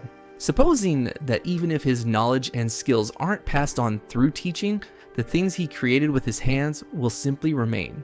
But still, he can't help but feel how strange that is. Changing the subject, the boy says that his sword is optimized for his own use, thinking that it's a razor-thin blade, and he bets the dwarf master would want to snap it in two if he saw it. As long as he channels magic into it, even into the hammer, it would glide smoothly, and a spell engraved into it increases both its power and sharpness. Aesir is surprised, saying that he even made a sheath with silver, because it draws magic directly from him just by being near, essentially making it a magic sword. That specific kind of silver draws magic just from physical contact, and that way, it can channel energy from the sheath to the sword just through usage. From one perspective, Kaosman's magic sword is obviously the stronger of the two. The only person who could truly see the value in his sword is his swordsman master. It's hyper-specialized to an insane degree. Saying that now that he has a flaming blade, he asks what Kaosman would think of one made of ice, since using them in combination would be really interesting. The boy begins leaving the city thinking that Kaosman is his rival, but the paths they are taking now are different. Right after, Kaosman says they'll part ways from here. He says goodbye to the protagonist. The boy, with a smile on his face, does the same, thinking that maybe the half-elf child he's going to take in might someday wish to become a mage, and perhaps they'll return to Odin if that happens. Kaosman might be middle-aged by then, or even getting older. That's why he would love to show him the magic sword he'll craft by that time, because he's sure it's going to be a very interesting journey. The next scene had already moved to a lake. Aesir thinks that before meeting Irina in the city of Zanes, he should take this opportunity to review his homemade map. He begins analyzing a piece of paper, thinking that he must be only 2 days away from the capital he wants to reach. He starts remembering that half-elf child, and it's amazing how everything is about to happen. The scene shifts again to that specific capital. The protagonist is in a room. Soon after, someone knocks on the door. Aesir opens it. It's revealed that Irena is there, saying it's been a while since she last saw him. Not only that, but she remembers their last meeting, and it was exactly like this. But Aesir says she's not as serious as the last time. Irena asks if the Lodrian royal family is at the negotiation table and whether a formal apology isn't far off, and Aesir replies yes. After everything that happened, many people from the eastern region emigrated out of fear of calamities, and the country's harvests suffered, resulting in a population drop in the east. And that is consequently due to the stagnation of exports to the kingdom of Polocha, which caught the attention of other nations. Irena says the royal family will act before it's too late to rebuild, and Aesir says it's too early to say, but she did an incredible job. They could never have come this far without her. But the girl says she simply imagined what he would do, and that's why she took that action. She remembers Kreas and Martina, stating that she doesn't want the country and home of those important people to fall apart. The protagonist smiles, recalling all of his companions, and Irena says that even after the apology, there will still be more problems to solve. But Aesir thinks that, even so, he's sure she can handle it all, because from where he's looking, the girl is unmistakably a heroine, and also a maker of history, concluding that he's definitely not worried about that. Still, changing the subject, the protagonist asks where the child is. Irena replies that at that exact moment, the child is in her room, taking a nap in the middle of the day. She asks the spirits to notify her as soon as the child wakes up. Then she calls out to Aesir, asking if he's really sure about this. She doesn't know how deeply Aesir feels for others, knowing that half-elves don't live as long as they do. That's why she was convinced that taking in that child would only bring more and more pain. Aesir is surprised, wondering if she's truly concerned for his well-being, or if she's simply projecting her own anxieties onto him. After all, they often had the habit of fearing living on long after others had passed, and it was because of that fear that she parted ways with her companions. Then Aesir says he really isn't thinking that far ahead, because Irena will certainly pass long before he does, and if he allowed himself to withdraw inwardly because of that fear, he wouldn't be able to connect with anyone, and he couldn't stand living that way. Hearing this, Irena is surprised. A flashback appears in Aesir's mind, with a man saying that regret brings nothing but brief suffering, and that's why he doesn't think it's worth holding on to. Aesir thinks he doesn't remember much about that man now, but those words stayed etched in his heart. At that very moment, a spirit appears in the room, and Aesir says it's time. And standing up, he says he's going, thinking that he doesn't need to live with humans, nor dwarves, nor even elves, but still, he doesn't want to isolate himself. And if he has an unbelievably long life ahead of him, even longer with the spirit's blessing, then he wants to do everything he can to live it without regrets. The next scene had already shifted to the room. That half-elf child had already woken up. The protagonist observes the child, thinking how very cute they are. But right after, the boy composes himself, remembering that the child still didn't have a name. Aesir approaches the boy, thinking about the immortal nature of a high elf's soul, saying that it was the same thing he thought when he saw Irena. If the child can see that, they might be able to communicate with spirits, and that will make life easier, having friends they can rely on wherever they go. Right after, Aesir picks up the boy, thinking that this probably looks bizarre from another perspective, but still, he loved the situation. At that moment, Aesir remembers something, because in Irena's letter it said that the boy didn't have a name. Out of nowhere, the protagonist invents one, saying that his name will be Win. He introduces himself saying his name is Aesir, and even so, the high elves in the forest would still call him a child if he were there. That's why from now on, he would be his guardian and his friend. Hearing this, the boy stays silent. Aesir asks if everything is alright, but the boy seemed to lower his eyes. Aesir says once again that it's a pleasure to meet him, thinking that he was happy to have met him, also for having the chance to take care of him. But above all, it was such a wonderful thing that he had been born. Right after, the boy picks him up. But still, he didn't understand anything, wondering what he should do now, because walking around with no plan would be really bad, and Irena would certainly kill him if she found out. The first thing to do is for Aesir to find a job, assuming he'll need someone to watch over Winnie while he's working. He thinks of Kaha's mother, but he should wait for the king's apology and for her father to calm down before returning there. Still, he thinks that would be the best choice. There's also Karena, since she's very reliable, but he doubts she's available, as she works for someone who runs an intelligence network. Aesir thinks of Chaosman, but he's sure he can't be an option and can guarantee he'd be a bad influence. The next scene moves to a bar. Irena is surprised, saying he really thought it through. But not wanting to offend, she says he has the power to handle almost anything, so he just needs to deal with his problems as they come, and he rarely plans ahead. She asks when he's leaving, and Aesir says he's thinking tomorrow at noon. Time passes, and the scene shows the two of them saying goodbye. Aesir finally leaves that city. He even passed by that apple place from before. But still, he couldn't stop. He had to keep moving. The scene changes again, with Aesir saying that in the end, he ended up adopting him. Then he asks if Winnie could introduce himself to that girl, and the little boy introduces himself, saying his name. It's revealed to be that girl from the bar earlier, now grown up, saying her name is Nona and that he can talk to her anytime he wants. The girl seems very excited, asking if she can hold the boy. Changing the subject, Aesir says he came there for a reason, because he wanted someone to care for Winnie while he's working, someone he could trust. And that's when she came to his mind. It's obvious he would pay her very well, so if she didn't mind, he wanted to count on her goodwill, and he was planning to stay there for 1, maybe even 2 years. Hearing this, the girl doesn't hesitate for even a second, saying, the fact he remembered her already makes her very happy, saying she'll definitely get her mother's approval.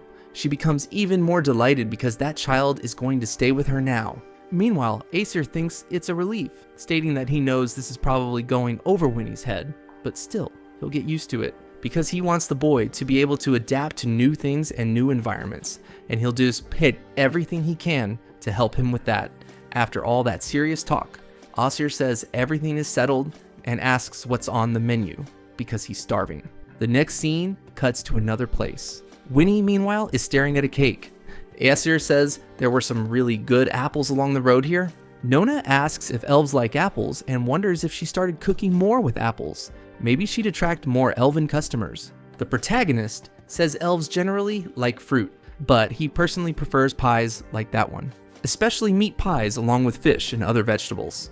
Aesir watches the girl taking care of his adopted son, thinking that once Winnie is a little older, he'd like to take him on a food tour around the country. So he hopes the boy likes traveling even half as much as he does, and that he'll want to go everywhere with him. There's also the fact that Aesir compares himself to him, because Winnie has far less time than the protagonist to do all that.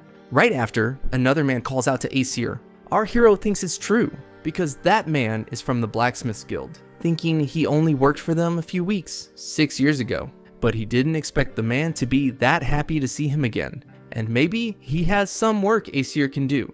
Aesir already decides he'd prefer to spend more time with Winnie for now, so he'll check the guild eventually, but not right away. As soon after, a month passes and a man tells the protagonist there are some jobs he could take on. The first is to repair the city guard's equipment, since he'll be paid based on how much he finishes, and the second is to provide some instruction. They currently keep the sword he forged the last time he was there on display. As soon as the news spread that he had returned, many hopefuls and apprentices began to appear, but he made a point of stressing that they shouldn't bother him directly. There's also the mission from the Third Lord, because the king of the Kingdom of Travia wanted to have an audience. He is free to choose whatever is more convenient for him. So the protagonist says he'll choose option 1, and the man replies that he's skilled enough to earn good money with that. That said, the guild isn't in a position to stop him from turning down the other jobs, and Aesir says he'll figure out how to deal with the apprentices on his own, but he could still consult her to get advice about it. Right after, the man tells Aesir to feel free to use the forge whenever he wants. With a smile on his face, he's certain that the chance to work with a blacksmith of his level again is truly an honor. Our hero looks around, thinking it's easy to see that time has passed. However, being back there again is really nice, and part of him missed it. The next scene shifts to another place.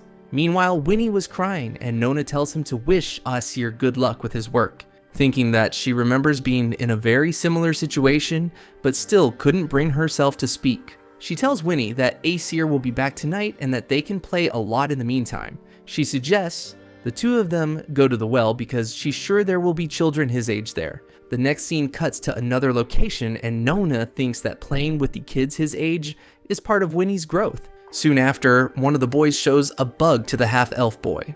Nona asks if it was a little shocking, but says it's still okay. And in moments like this, it's okay to tell him to stop, because it's important to let others know how you feel by using your words. Another day arrives, and Aesir thinks he's using his day off to walk with Winnie and teach him a few things. It's still too early to teach him how to walk properly, because his body and mind still need to grow, and Aesir wonders what he can teach him. He watches his son interacting with the spirits, thinking that those creatures are really happy to be useful. And the wind spirits, who've been following Winnie this whole time, are practically eager to help him.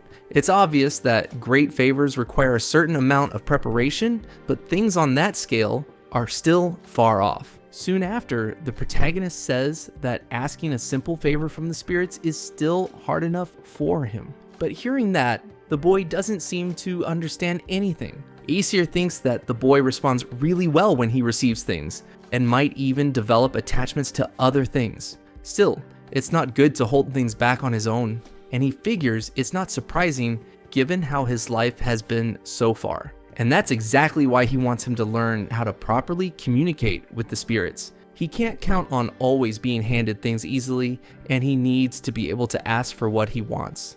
That's a crucial part of life. Meanwhile, the little boy was watching Aesir, who then calls the wind spirits, asking them to dance so they could observe. Right after, those creatures begin to do so. Winnie, in the meantime, watches with a smile.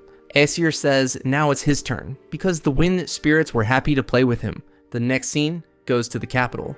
Aesir thinks that with spiritual communion as the starting point, he's been trying to teach Winnie how to think properly.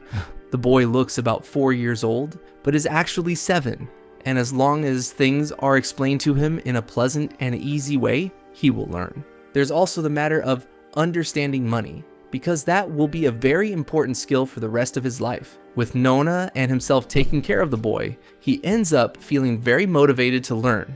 And his birth was undoubtedly a complicated matter, but there's really nothing that can be done about that now, because it will have to be made up for with as much love as possible, because he'd rather fill him with that than leave him alone. Another year passes. Nona asks why Aesir hasn't taken Winnie to church. He says she's right because it would help him learn to read and write, and would give him the chance to interact with other children. But even so, he thinks he'd rather have Winnie develop his own values and way of seeing the world than simply adopt those of others. The church offers free classes for children and even tests their ability with holy divination, and children who show talent might even be sent to its headquarters in exchange for monetary compensation. However, Aesir was truly desperate for money and preferred not to be separated from the boy. As a high elf, growing from a newborn to a 1-year-old took about a decade, but for Winnie, who is a half-elf, it took basically 2 to 3 years. The humans around his age will soon outpace his growth, but that's something he'll have to deal with sooner or later, given that Winnie is a half-elf. Whether among humans or other races, his sense of time is different. That's why there has to be a better place where the boy can come to terms with this peacefully. Right after, the protagonist looks to the side, calling for the girl, saying he has a very long story for her and asking if she can listen. Aesir says he's not exactly an elf because, in fact, he's a high elf, and Winnie is also a half-elf, as she can see. Out of nowhere, a year and a half passes, and a letter from Irina arrives saying they can enter the capital of Lutra again. Aesir did what he could to try and comfort Winnie, but that was the most he could do. He asks if they shouldn't make a gift from Nona so they could say goodbye properly. The next scene changes to another location, with the protagonist giving some instructions to his son. The spirits were helping him too, and the boy manages to gather the items. The scene shifts again to the two sitting on a bench.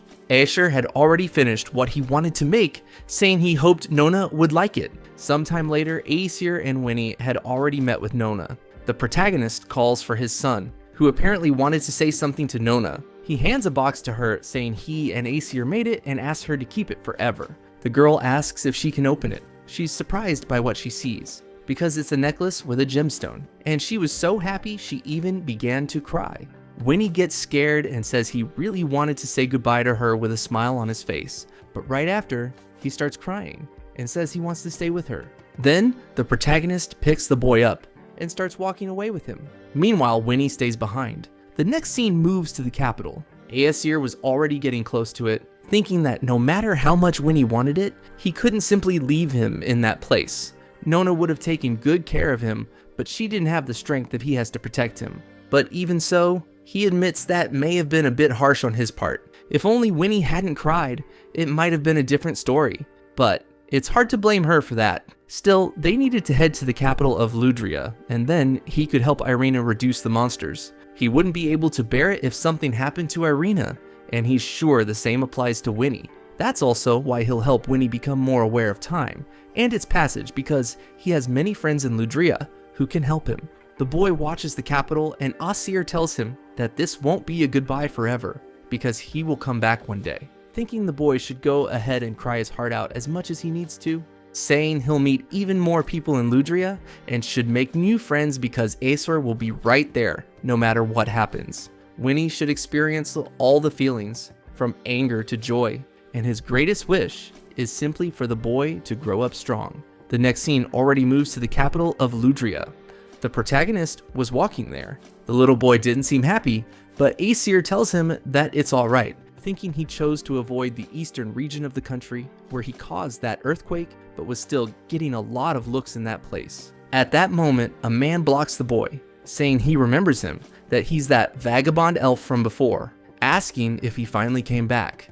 Then the protagonist starts to remember that guy from before, because he had made a knife for him a long time ago. The man asks if he's heading to Kaha's dojo and says he should grab some of that meat. The boy ends up doing that, thanking him for having done so, saying he'll be staying around for the foreseeable future, so if he needs a new knife, he just has to call him. Right after, the man also calls out to the little boy, saying that if he's looking for meat, he should stop by that shop because it has the best selection in the capital. Soon after, the two say goodbye. The scene shifts again to another location. Our hero finally arrives at Kaha's dojo. A confused man asks who he is. This dojo is called Yosugi Ryu, and strangers are forbidden from entering. But the protagonist asks where there's a stranger, because there was no need for all that. Right after, another person arrives, saying he's not a stranger because he's the school's first student, and the disciple who repaired the dojo. It's revealed to be Kaha, who had even cut her hair, saying he arrived earlier than she expected. Aesir says it's good to be back and that he figured it was better to arrive a decade early than a decade late. Kaha, meanwhile, looks at the little boy, and Aesir says that's his adoptive son. But the girl isn't surprised, saying that's typical of him. Calling for those two boys, she tells them to think of Winnie as their new little brother. He can stay in the same room he stayed in before, and she asks what he would like to eat. Then Kaha's mother asks what they should do with him. Aesir doesn't understand what she meant. A few weeks pass after that. Soon after, someone calls for the protagonist, saying they understand and share his concern, and asking if it isn't time to go see the master directly. Aesir thinks that he spent the last few weeks forging blades for Kaha and playing with Winnie, but it seems like his attempt to be considerate with the disciples has backfired. Apparently, Kaha's bad mood is starting to scare the other students. It's mentioned that the last time he forged a sword for Kaha, she was happy for more than a month, and he wonders if she's really matured. The next scene jumps to Kaha. Aesir is also there, asking if he can demonstrate his form for her. She looked very irritated, but then looks relieved, saying it's finally going to happen. However, he shouldn't use a wooden sword and instead show the blade he keeps at his side. Aesir is surprised, thinking it's the blade that Kausman made. Drawing his sword, he thinks he honestly hasn't fully mastered it yet. But then, he strikes the air with a slash, beginning to show everything he's learned as time has passed. Kaha and her disciples are surprised by what they saw. Aesir thinks that it was truly very good.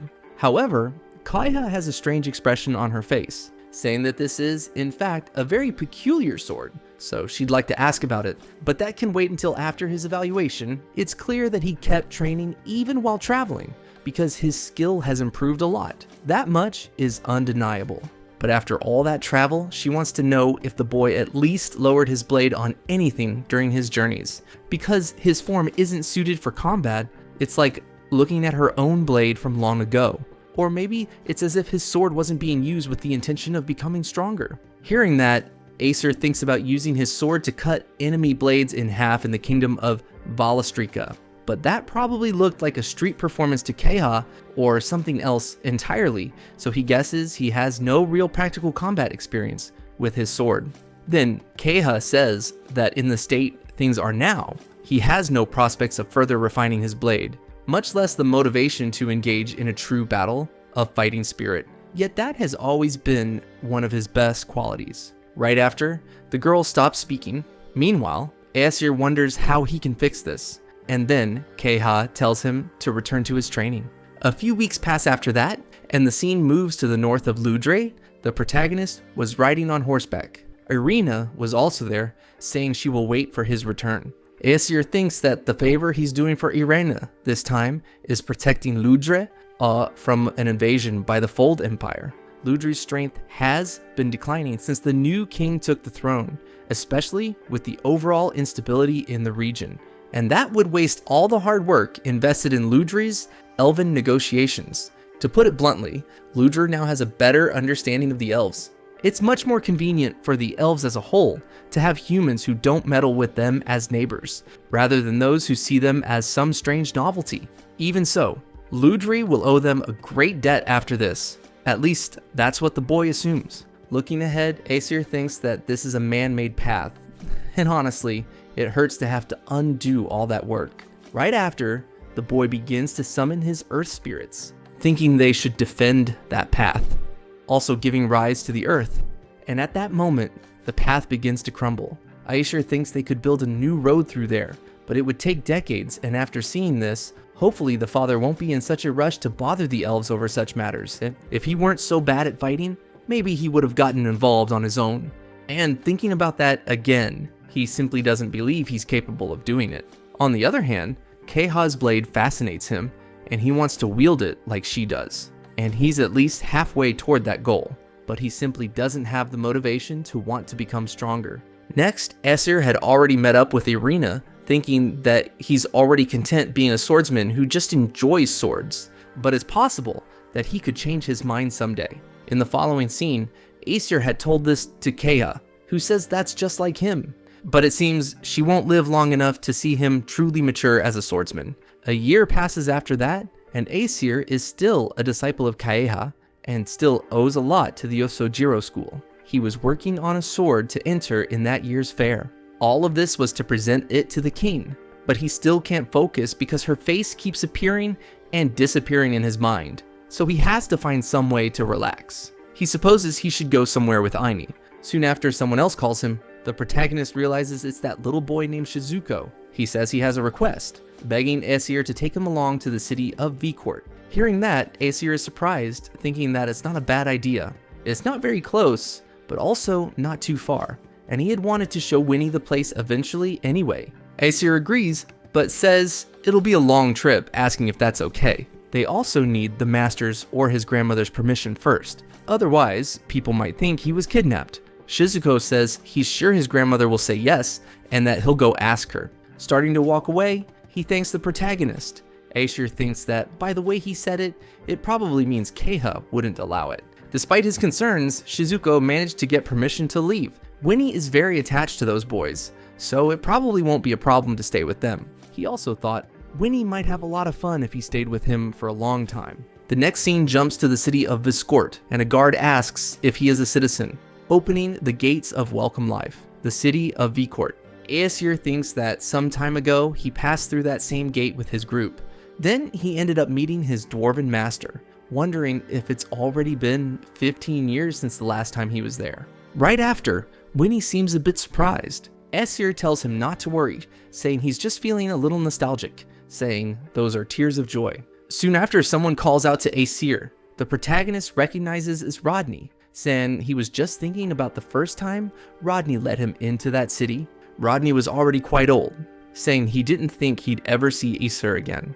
It's also been a long time since he did that. Ever since he got promoted, he welcomes him to the city of V-Court. Next, the scene moves to the farm of Kreos and Martina. Someone knocks on the door. A woman asks who is visiting, and Aesir says his name, asking if Kreos or Martina are home, because he was hoping to get the key to his house back. But the woman says she needs to check with her lady first. At that moment, another person appears. It's revealed to be Martina, realizing the protagonist had returned. Aesir is surprised, saying that Martina has really grown. After a conversation, Martina asks why he doesn't stay there that night, and Aesir says that would be a big help. Right after, Martina notices some children. Aesir asks if Irina hadn't told her, because that is Winnie, his adoptive son. The other one is Shizuko, the son of someone he owes a lot to in the capital. Time passes again, and Aesir thinks that Kreos returned shortly after. His eyes passed over him and Winnie, but when they settled on Shizuko, his demeanor became more tense. It might just be a feeling, but maybe Kreos is the father of those two children. Wondering how that could be possible, it's obvious that Kreos and Kaha had met before, but that man was already married when they met. Also, Casey never seemed like the kind of person who would break up a couple. He never felt the urge to ask about the children's father, so he let it go. But the mystery only deepened, supposing that man might be the boy's father. Still, it doesn't really matter, because he doesn't care who Winnie's parents are. He loves him just the same. In the same way, Kaha is the mother of those boys and loves them too. He thinks that no matter what happens, that definitely won't change. The next scene shifts to another place, with Shizuku challenging Kreos. The protagonist watches the situation surprised, and Shizuku didn't seem to be joking about it. Kreos meanwhile just watches. Surprisingly, he says they can do it, but only with wooden swords once they finished eating. Aesir thinks it seemed like that had been Shizuku's goal from the start. The scene shifts again to Kreos fighting Shizuku. He lands a clean strike, but the boy hadn't given up, asking for another duel. Aesir watches the fight from the side, thinking that Kreos' blade has begun to show more skill than brute strength. It wouldn't be an exaggeration to call him a prodigy, both because of how he was raised and his natural talent, but Kreos is moving around without even breaking a sweat, because he's a master. Then, Kreos manages to knock the sword from Shizuku's hand, asking if he still wants another match, and the boy hadn't given up yet, saying he can keep going. Aesir thinks that Shizuku may not consciously realize it, but he seems to be trying to get closer to his father through sword fighting. He has no idea what the adults involved are thinking or what they've been doing all this time. But including Shizuku, he doesn't believe anyone there is acting with malice or bad intentions. In that case, he's not too worried about it, and if they ever need him, all they have to do is ask. Everything is tied together all at once, but it might unravel someday. And just by watching this fight, without thinking too deeply, the two of them are clearly having a great time. Shizuku is giving it everything he's got to surpass Kreos in any way he can, pouring his will to fight and his desire to improve into his spirit, concluding that this is exactly what Aesir himself has been missing. Time passes again, about a month. Another girl says it's not fair, asking why he only took Shizuku to that place. Aesir thinks that the moment they returned to the capital, Mizuha got upset with him, and so he felt helpless in front of her and agreed to take her along with Winnie on a trip. After that, he also rushed to finish forging the sword he was submitting to the exhibition. Time passes again, and the boy was walking with the other kids near the great forest outside the capital. He thinks that he's already defeated the toughest monsters in that area, and if they stay close to him, nothing bad will happen.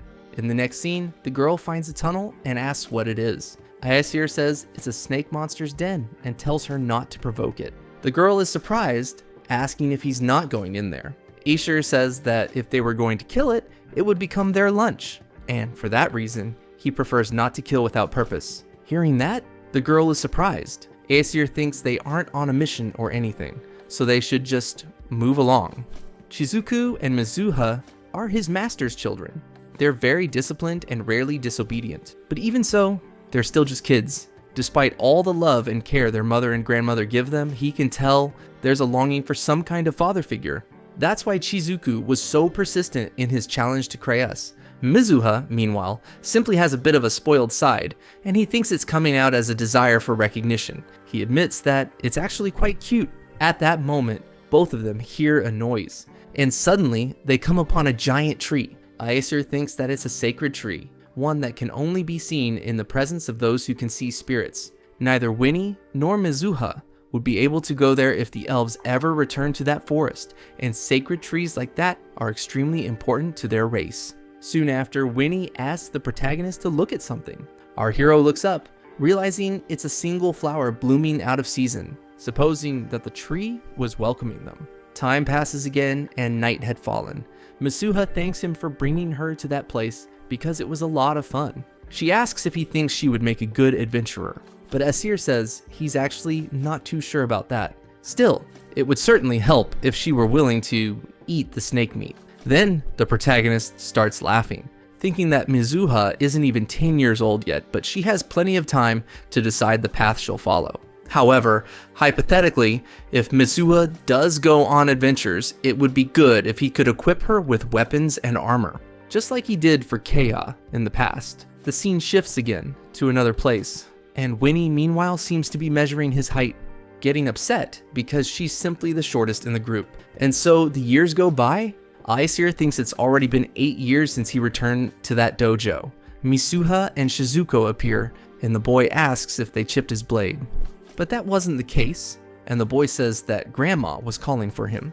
Aesir looks to the side, asking if Winnie was almost done, and the boy had already grown quite a bit, asking if he wanted him to tend the fire, saying he'll watch it with the spirits. The protagonist continues walking, thinking that when the twins reached adulthood at 15, he gave both of them a magical sword. But Winnie had grown much less compared to the two. He gradually came to understand that his flow of time was different from other people's, but that was basically inevitable. He's calmed down quite a lot recently, and Aesir couldn't overstate how grateful he is to the twins for staying with him. And honestly, he was very happy to have returned to that dojo. In the next scene, Aesir is at the dojo's door, asking if he may come in, thinking that lately, Kaha's mother's health has been worsening, and he always thought she had a fragile constitution. He approaches the woman and asks if she wanted to speak with him. Kaha's mother was already in her final moments, saying she would like to tell a story. When her husband passed away, she was afraid of leaving her daughter alone with no one, but it was at that moment that he entered their lives. It was just him and 2 women in that house. So she was wary of the boy at first, but he quickly became a part of their lives. He not only cured her illness, but also rebuilt their dojo.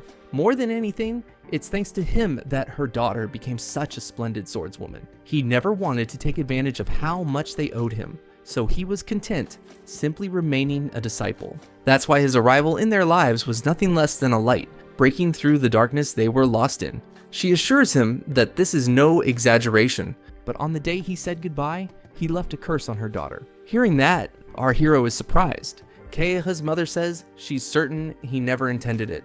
But Kaha chose to have children and to recruit disciples in order to keep the dojo alive. She honed her sword as much as possible, and none of that was simple or easy, but she chose to do all of it.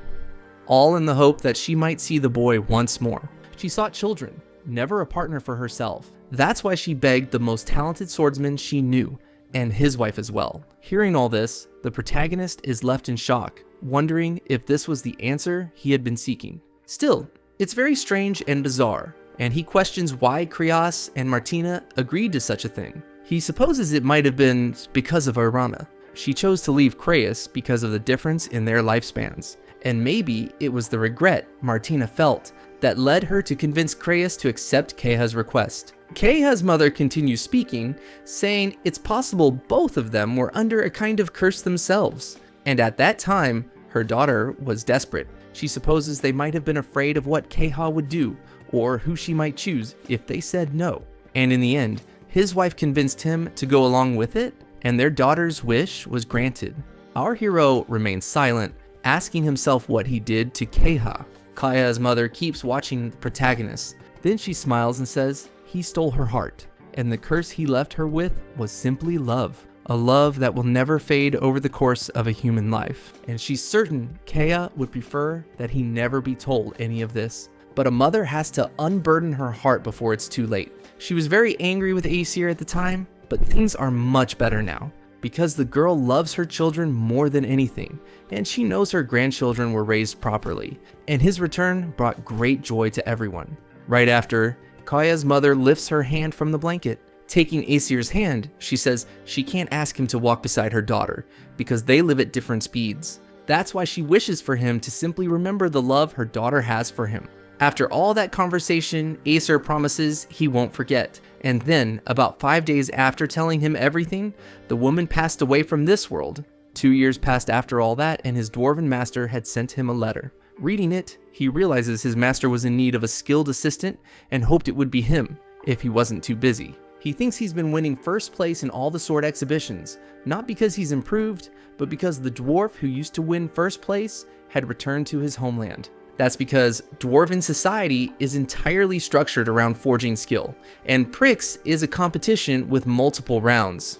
It might sound presumptuous, but he's sure his master is out there fighting for the promise he made. All of that to see a country that could welcome elves with open arms, even within the kingdom of the dwarves. Then, the protagonist speaks with Winnie, telling him he's going to the country of the dwarves, and wants to know what he wants to do. He's free to stay behind if he wants, but Winnie says he's going too, because Aesir would be pretty useless without him around. Hearing that, Aesir is surprised by what Winnie said, but even so, it doesn't make a difference. Dwarves and half-elves have somewhat similar flows of time, so maybe Winnie will make a friend who can help him through a difficult moment. In the next scene, 3 months had passed and Aesir is meeting with Kaha, telling her they'll be leaving the next day. With a smile on her face, Kaha asks if it's a goodbye forever, but Aesir says he'll return. He moves through time at a different pace than humans, but he wants to be there with her as her life comes to an end. Thinking it took him a long time to reach that conclusion, but he wants to be by Kaha's side. And that is his answer to her feelings. Death is not necessarily a permanent separation, and he knows reincarnation exists firsthand. With that, he'll continue to live as a spirit after his life as a high elf. So maybe, at some distant point in the future, a miracle could come to pass. So he will stay by Kaha's side as her life ends to ensure she will never be forgotten, no matter what happens. Hearing that, Kaha says that is a promise, and she also promises to spend her last days by his side and looks forward to seeing him again. Aesir thinks that the look on her face now is much older than when he first met her, but still just as beautiful as ever. The next scene jumps to the north of the capital of Ludria. The dwarf, surprised, asks if the protagonist was still following him, saying he did a great job and always thought his race was a bit weaker. Aesir says he'd already done his share of manual labor, and besides, those mountains are colder than any forge. And the guy was also carrying most of his load. Obviously, his son is much lighter than an iron miner, and the dwarf asks if his son made him carry him the entire way. There's only one more mountain before they arrive, so he has to hang in there. Aesir thinks that, by right, neither elves nor humans should be allowed into the country of the dwarves. But exceptions are made for those who receive an invitation from a dwarf with enough influence, or for those with a high-grade blacksmith license. That's why he asked the blacksmith guild to connect him with a dwarf guide. But the guide wasn't exactly receptive of the idea at first, so it took a while to really explain everything at the tavern. Surprisingly, the man ended up accepting, and if he really thinks he can handle the mountain trails, then he'll personally lead the protagonist. And so they set off with their guide 2 weeks ago. The country of the dwarves is inside a massive cavern and in truth resembles a human city-state more than anything else. According to the guide, tens of thousands of dwarves live there. In the next scene, they're already at the castle gates, and a dwarf tells them to stop. But Aesir shows his letter of recommendation. Thus, the two dwarves let them in. The protagonist, together with his son, begins to analyze everything around them. The other dwarf says that Asvold's house should be around there, but at that moment, someone stops them, asking how he dared bring elves there and why they should be allowed to step on his land. However, the other dwarf says they are merely guests. Still, the man doesn't accept that, and Aesir meanwhile keeps smiling, thinking he loves the dwarves. If they have a problem, they simply say it openly and directly, and that's much easier to deal with than people who just whisper behind your back. In the next scene, the protagonist asks his son to step back a little. Introducing himself to the dwarf, he says his name is Esai and that he's there to answer his master's call. So if he had a problem with that, he should try to make him leave. Several people start gathering, telling the man not to lose to the elf. The man, meanwhile, looks very angry, starting to strike a battle pose. But our hero was already expecting that. landing a direct blow on the dwarf, who then falls to the ground. Aesir starts observing him from above, saying that his master is far stronger than this, telling the dwarf to get up already. So the dwarf does. The protagonist calls him to come at him. The dwarf asks if he was mocking him, because he hadn't even started fighting properly yet. Time passes and the scene shifts elsewhere. Aesir is already at his master's house, and he says the boy could have avoided that situation if he just told him to pick him up at the gate. He knows very well that Aesir already had that idea, and knows exactly what he was trying to pull. They have a small argument there, and no one will talk about how he brought elves into the country. Now, all anyone cares to mention is that a strange elf got into a fight with a dwarf who had simply appeared out of nowhere. The protagonist, meanwhile, remains silent. Soon after, a woman arrives at the place. The dwarf says he knows he was trying to help protect his reputation and deflect attention from the fact that he invited an elf into the country. He really appreciates it, but asks if he thought he was too pathetic to handle one of his own disciples. Hearing that, Aesir stays silent, apologizing for what he did. He hasn't asked for help in a long time, so he thinks he simply forgot how to do it. But the dwarf just smiles, saying what's done is done and he didn't do such a bad job anyway. He must be the first elf in the world, and even more, a high elf, to trade blows with a dwarven miner. That's why he's proud to call him a friend. In the next scene, someone starts shouting. Winnie is very upset, saying he's not a girl, but the other dwarf says he doesn't have a single hair on his face. An argument begins, and the dwarf along with the protagonist just watch, thinking that Winnie had gotten into his first fight, and it seemed like his master had raised his son without any prejudice against elves. His son had become quite bold, and he himself, the chosen one, is quite courageous. Soon after, the dwarf says they should get to the point.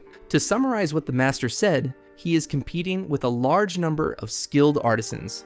At this very moment, there is a dwarf in the lead, and his name is Ragildo. Coincidentally, the same person who served as Kausman's master. Then, the dwarf says that guy isn't exactly what you'd call a master blacksmith in terms of technical skill, because he's only been able to process mithril, basically the most precious and valued metal among the dwarves and the symbol of their king. Processing it requires an absolutely insane amount of heat, so much that the country has a very specialized forge built for that exact purpose. Ragildau has been gathering dwarves to study sorcery and teaching them to make magical tools, and it's those tools they've been making that allow mithril to be processed without the royal forge. Hearing this, Aesir already understands the whole situation. The dwarf says that since then he's seen a backlash from the more conservative dwarves. If Ragildau takes the throne, the country could shift to favor those with an aptitude for sorcery, and magical tools may be useful, but they're useless to those who lack the talent. At this exact moment, they're trying everything to process mithril, throwing everything at the wall and seeing what sticks. So the protagonist remains silent. Then he asks if he agrees with the more traditional dwarves, and the man replies that he does not, because his is a fascinating technique, and that is undeniably true. He has his own reasons for competing for the throne, reasons that prevent him from backing down. Hearing this, Aesir smiles, thinking it's so he can see a country that welcomes elves with open arms. A flashback appears in the protagonist's mind of his master saying exactly the same thing, thinking that if Kaosman were here now, he'd be eager to see how the confrontation between his two masters would unfold. That's why he's sure he'd say his master would definitely win. In the next scene, Aesir says that Rajadu engraved a spell into his own furnace, essentially turning the whole thing into a magical tool, thinking that he's certain that man has been working for decades to take the throne, and had been studying magical tools with Kaosman for that very purpose. That's why he left his talented apprentice on his own, to finally put his research to use. Right after, the boy says that man certainly won't be easy to defeat. The dwarf replies that's exactly why he called him there in the first place. In any case, he's sure they have a lot to do. First is to build a fire as hot as possible, and second is to construct a forge that can withstand it. That's why he has an idea of what they should do in that place. It's not all in order yet, but if they make it there, it might work. Soon after, the protagonist asks what they're going to do about the fire, and the dwarf gets thoughtful, saying he figured his spirit friends might be able to help with that. Meanwhile, Aesir thinks there's not really much he can do to feed a fire until a furnace is actually finished. So while they wait for the material collection to wrap up, He'll work on creating a comfortable place for them there in the land of the dwarves. In the next scene, our hero had gone out into the land of the dwarves to shop alongside his master's wife. Later, he also went drinking with the guy he fought earlier. Right afterwards, a stranger shows up, asking why he's wasting such a good drink on an elf like him. The scene then shifts again to another location. The man says that's where his apprentice is trained, but he can't say Asir would be well received. But Aesir says that if he can show his smithing skills, he's sure that would help a lot to improve his life there. Right after, they open the door. Upon entering, the dwarves start analyzing the protagonist. Apparently, they didn't like him, but they simply ignore him. Poor Aesir hadn't even noticed, thinking this is going to be fun since it's been a long time since he used a forge this large. Soon after, the other dwarf hands something to the boy to use. It's revealed to be iron ore, and Aesir asks if he's sure about that. The man asks if he's forging a sword for Winnie, then he should make sure it's a good one. As he leaves, he asks him to take it as a form of apology. Aesir thinks the drinks were apology enough for him. But even so, Winnie spent a good amount of time training while he was at Kaha's dojo, so he ended up forging a sword just for him, and as he grew, they could keep reforging it to suit him. So that's definitely a great idea.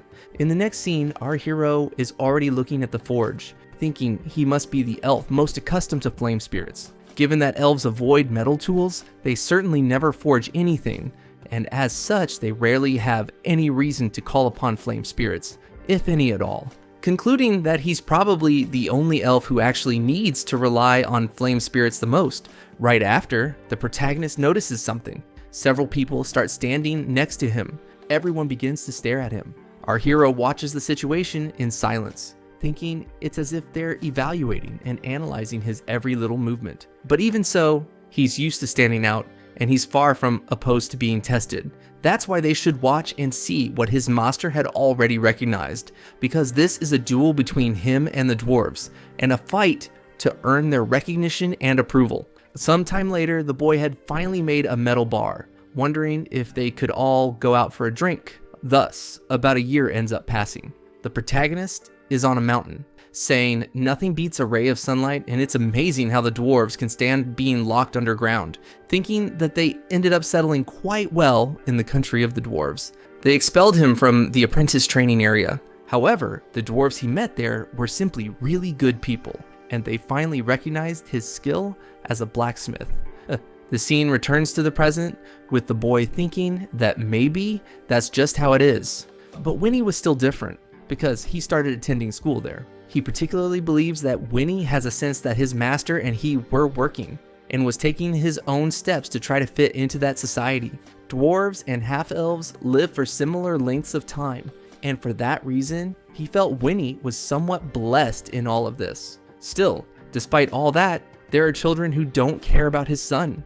His master's children support him, but it must not be an easy environment for a child to grow up in. Yet Winnie understands this perfectly and still made the suggestion himself to go to school, thinking that it's not like he could just refuse that. After all, by his own will, Winnie was facing those challenges head on. The boy smiled, thinking that Winnie is gradually becoming more of an adult, but he'll always be a small and adorable little boy to him.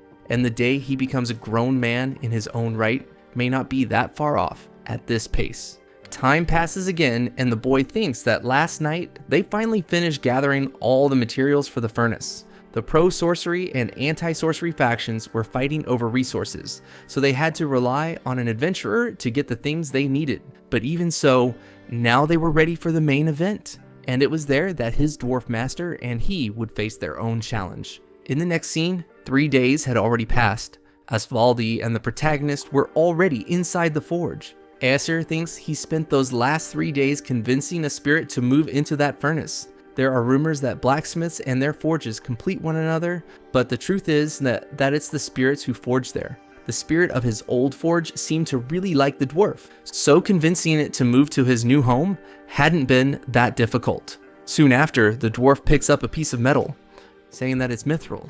Aesir is surprised by what he sees, asking if they're going to refine it now, and the dwarf says he's forbidden from teaching how to use it to any other race until he becomes king. In fact, just holding it like that already puts him in a precarious situation, and the boy is shocked, asking why he tossed it to him. The dwarf says mithril is so hard and so dense that it's seen as a symbol of the idea of immutability. It can be shaped with an extremely high flame, but it has to be worked over and over, with the flame increasing each time, concluding that they need to raise the heat at each stage, so they need to complete it as quickly as possible, asking if they shouldn't get to work already, and the protagonist, wasting no time, agrees. They were already preparing to forge. Each strike was 1 moment less, all of it with the goal of winning that competition. Soon after, the dwarf extends his sword, telling him to make it explode with as much power as possible. An explosion happens right after that. The dwarf removes the sword from the forge, beginning to examine it. And finally, they had finished making that damn sword. The two are happy, because they had finally completed their mission. After that, Acer says that deserves a drink, and obviously he's the one who'll pay. But the dwarf says they might as well drink right there on the spot. Hearing that, Acer is surprised. Smiling, he thinks that things went more or less as he had expected from there on out. With both of them able to process mithril, it came down to their technical skill, and as a result, his master won easily. Thus, Oswald's claim to the throne was effectively secured, but that wasn't enough for the two of them. They were unmatched in the next competitive showcase, bringing all the other dwarves under their influence with incredible ease. They were basically quite invincible. Obviously, his master and he were demonstrating their undeniable superiority, but the idea that elves and dwarves might one day walk hand in hand still feels like a fantasy. At least they were one step ahead of the starting line. In the next scene, 5 years had passed, and Aesir thinks that Oswald and he had been working on several ideas over the years. He personally thought that encouraging trade between races would be a great idea. Amidst all of that, his son gets annoyed, telling him to stay focused on the battle. Aesir thinks that his son had grown both physically and mentally, and now he wins 1 out of every 10 matches when they spar with wooden swords. Surprisingly, Winnie seemed to have a bit of interest in forging. As a consequence, he ended up becoming Oswald's apprentice. The dwarf asks why he didn't want to learn from his own father. Winnie says that he'd only be able to become as good as him if his father taught him, and that meant he'd never be able to beat him. So the protagonist lowers his head, thinking it doesn't mean his son hates him, he just wants to surpass him. Time passes once more, and suddenly they receive disturbing news. The Empire of Fondly was preparing an invasion of Ludria. Hearing this, our hero is surprised. A flashback comes to his mind, what he had done before, why he had blocked the road between the two kingdoms, asking if his master is sure, and the dwarf replies that yes, he is. They are stockpiling a large number of weapons and other supplies in the southern cities of the Empire. Aesir thinks that if the Empire finds a way to cross the mountains, Ludria would be caught completely off guard, and then the war could last for years, or even decades. It would start to affect everyone who lived there. Even Kaha would be caught up in that situation. Our hero changes his expression, saying that he'll go there. The dwarf says he'll take care of Winnie, and the protagonist replies that he'll be back in a year. As he begins to leave, he thinks about how much he hates all of this. He doesn't like marching toward a war forming, and even less leaving his son behind, but if it means keeping the people he loves safe, he won't hesitate. With that, he left the land of the dwarves that day. Traveling north with a caravan, the next scene cuts to someone saying that this is the Dragon's Peak,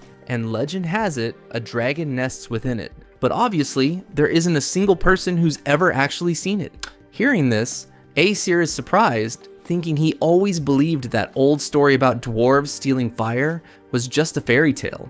But in reality, there was a forge not unlike all of that, and maybe those old poems carried some shadow of truth. As far as he remembers, before turning 100, he heard another story from a high elf elder, concluding that he's pretty sure high elves have some really bizarre poems. Next scene, a guy calls out to the protagonist, asking if he believes dwarves really exist. He'd love to see one, but not while they're out here, because that would be a problem. In the middle of all that, Aesir thinks the first thing to do is investigate. First, he wants to verify the legitimacy of the reports that Faunal plans to invade Ludria, and if it's true, finding out how they plan to do it will be the starting point. Also, how they plan to move and cross the mountains after the path is blocked. They'll need some way across if they're going for a surprise attack. If any other high elf besides him, for any reason, is living in the human country, and Fondle finds out it was an elf who blocked the road to Ludria, that would be very bad. A regular elf can't do that because they're not able to communicate with spirits at that level, and leading others is very explicitly illegal in that kingdom, because they might blame that elf for any complications or failures and take it out on them. Next scene, Acer thinks he hopes this is all just an unnecessary worry. Then, about 3 weeks pass, and the scene cuts to a city in the Empire of Fondle. Some guards are posted at a gate. A hooded figure appears, starting to move through the area. Soon after, they jump over the wall, apparently using a spell. They arrive on the other side of the place. It's revealed to be the protagonist, thinking that the dwarven merchants stepped in first. They offered to set up a safe house in the city he could use, and that turned out to be a big help. In this war, the dwarves are neutral and only politically supply weapons, but they wouldn't say no to sharing information. The boy looks up, realizing that was the signal. Right after, he jumps through the window of that house. Realizing it was unlocked, looking ahead, he's surprised by what he sees, because there was another dwarf in that place too, thinking it's exactly like they discussed earlier. And the guy was also drinking water. He probably didn't see anything. Even so, he can't stay near where they are. Reading a letter, he thinks that building belongs to an imperial merchant, and under no circumstances can his presence be discovered. Nothing can be used to link anything to the dwarves, so the kingdom of Fondland won't interpret it as an act of aggression. Next scene, the protagonist is already walking through the streets of the kingdom. Then he enters another place. Apparently it's a tavern. The boy is surprised, thinking it looked a bit excessive. There was even a letter there saying they deliver supplies regularly and that he should let them know if he needed anything else. Acer wonders if they really needed the information he was gathering that badly, or if maybe they didn't need to go this far. A flashback plays in that place, with several dwarves organizing everything for our hero. He thinks all of that is happening because the dwarves see him as one of their own, and for that reason, he can't waste all their goodwill. Time passed, and finally, the day arrived. Our hero had already woken up, saying it was time to start walking around because he needed to define a plan of action. He had already drawn up a few strategies, thinking he'd heard that elves tend to stay away from the frigid north, but that doesn't mean there aren't any elves there. The dwarves were checking prices and news among the merchants, so he would just walk around the city. In short, he wasn't going himself because he'd end up standing out too much, so he could leave all of that to his spirits. Right after, he releases them through the window.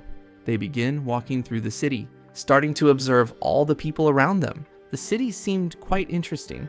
Meanwhile, our protagonist simply had his eyes closed. Then he looks at a paper noting that nothing particularly interesting was happening in the south. Through the spirit's view, he notices a man saying that now theft in the district was being noticed, wondering what must be going through his majesty's mind, mentioning that the supply numbers weren't looking good at all.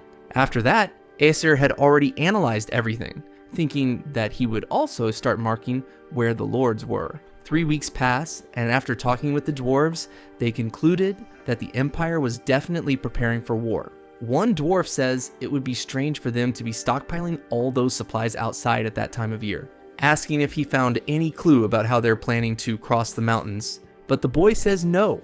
All he knows is that the man who came up with the idea is named Lei Hong. Whenever he heard rumors mentioning a way through the mountains, that name always came up, and he doubted anyone besides Lei Hong himself knew all the details. Another dwarf says that the lords are in charge of the supplies, wondering how they could be involved in that. But the protagonist says he couldn't believe it either, so he investigated that Lei Hong. Apparently, he entered the Empire a few years ago, and the Emperor liked him immediately, and it didn't take long for him to rise through the ranks and become deeply involved in state affairs. Obviously, there were many who opposed the involvement of that stranger, but everyone who opposed him was either excluded by the Emperor or ended up dying under mysterious circumstances. With that, the preparations for the invasion are following the same pattern, and General Surizen, one of the Emperor's most trusted men, vocally opposed the invasion.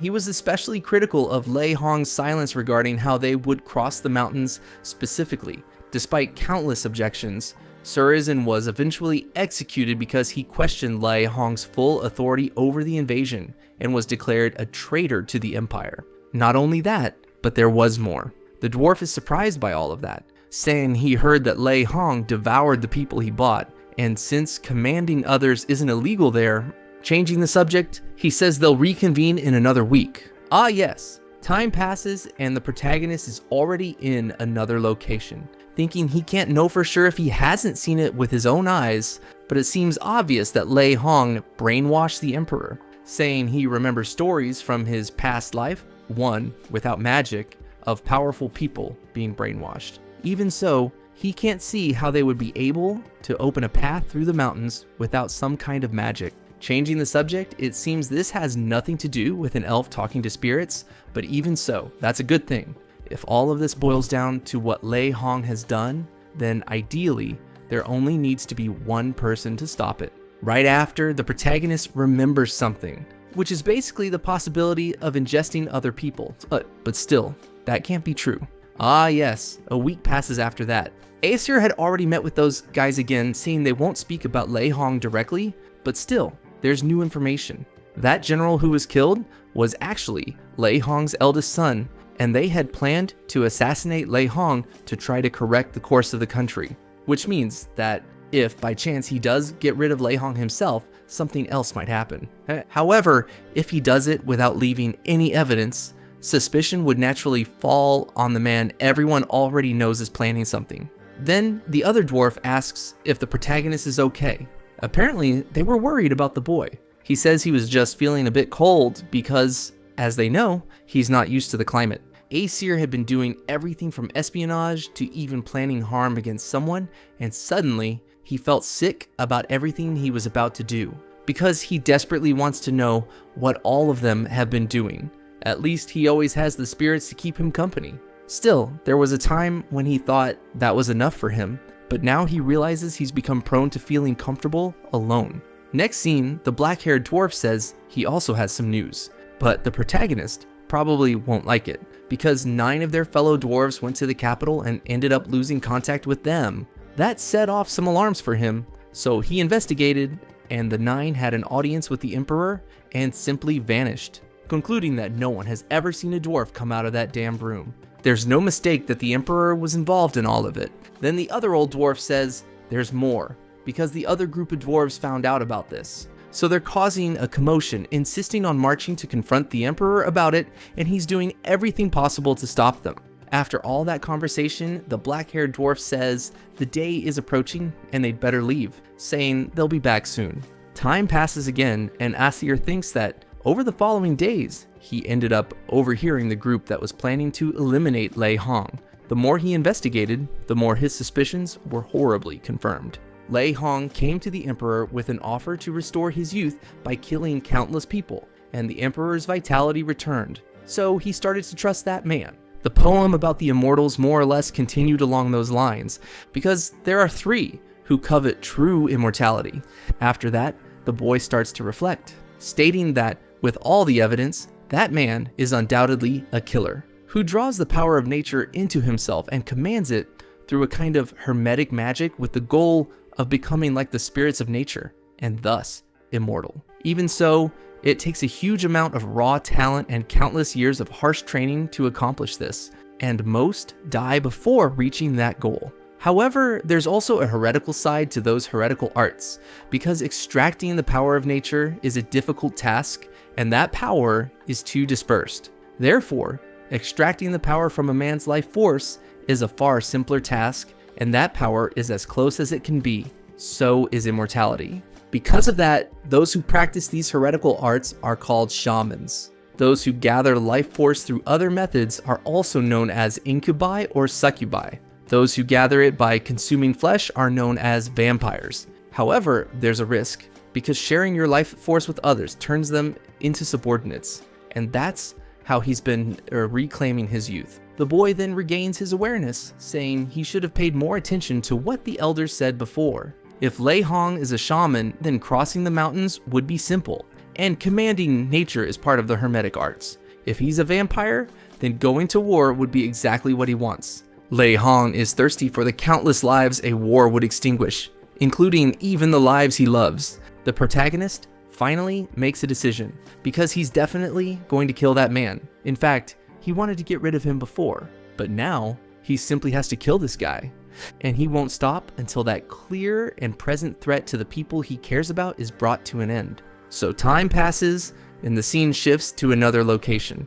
Aesir, explaining the situation to the dwarves, says that Lei Hong is a vampire and is behind this war, concluding that killing him will end all of it without any further unnecessary deaths. He'll be leaving for the imperial capital the next day, and the word is that Lei Hong is trapped there because of all the snow. So as soon as he arrives in the capital, he'll kill him and then return. The two dwarves say they understand the situation and conclude that they'll go with him. The protagonist is surprised, saying they can't do that, because he had said that Lei Hong seems to favor non-human races serving him. The two then lock eyes, but even so, they haven't changed their minds. The white-haired one says that his trade is also the link between human society and his homeland, and that's why they owe this to their brothers. 9 of their comrades are dead, and it's their duty to ensure that what they left behind ends up in the right hands. Moreover, contacting the Emperor to negotiate actions would focus all his eyes and ears on them, asking if that would help him do his part. Time passes again, and Aesir finally sets out on his mission, heading directly to the imperial capital. Next scene, he had already arrived in the capital. Some soldiers were walking through the gate. Meanwhile, the protagonist was hiding, watching the situation, thinking that the dwarves were kind enough to provide him with a map.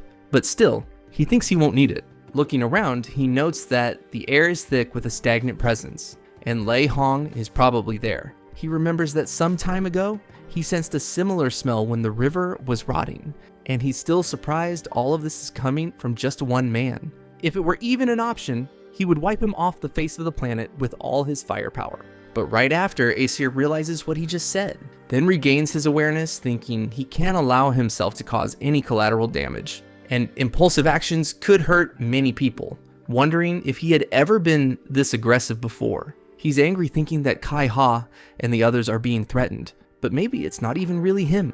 Maybe it's a high elf inside him speaking. At that moment, some guards start to pass by, but our hero manages to hide. One of the soldiers looks to the side, but fortunately doesn't notice the boy. Meanwhile, he thinks that the more he interacts with humans, the more the major differences between them become clear.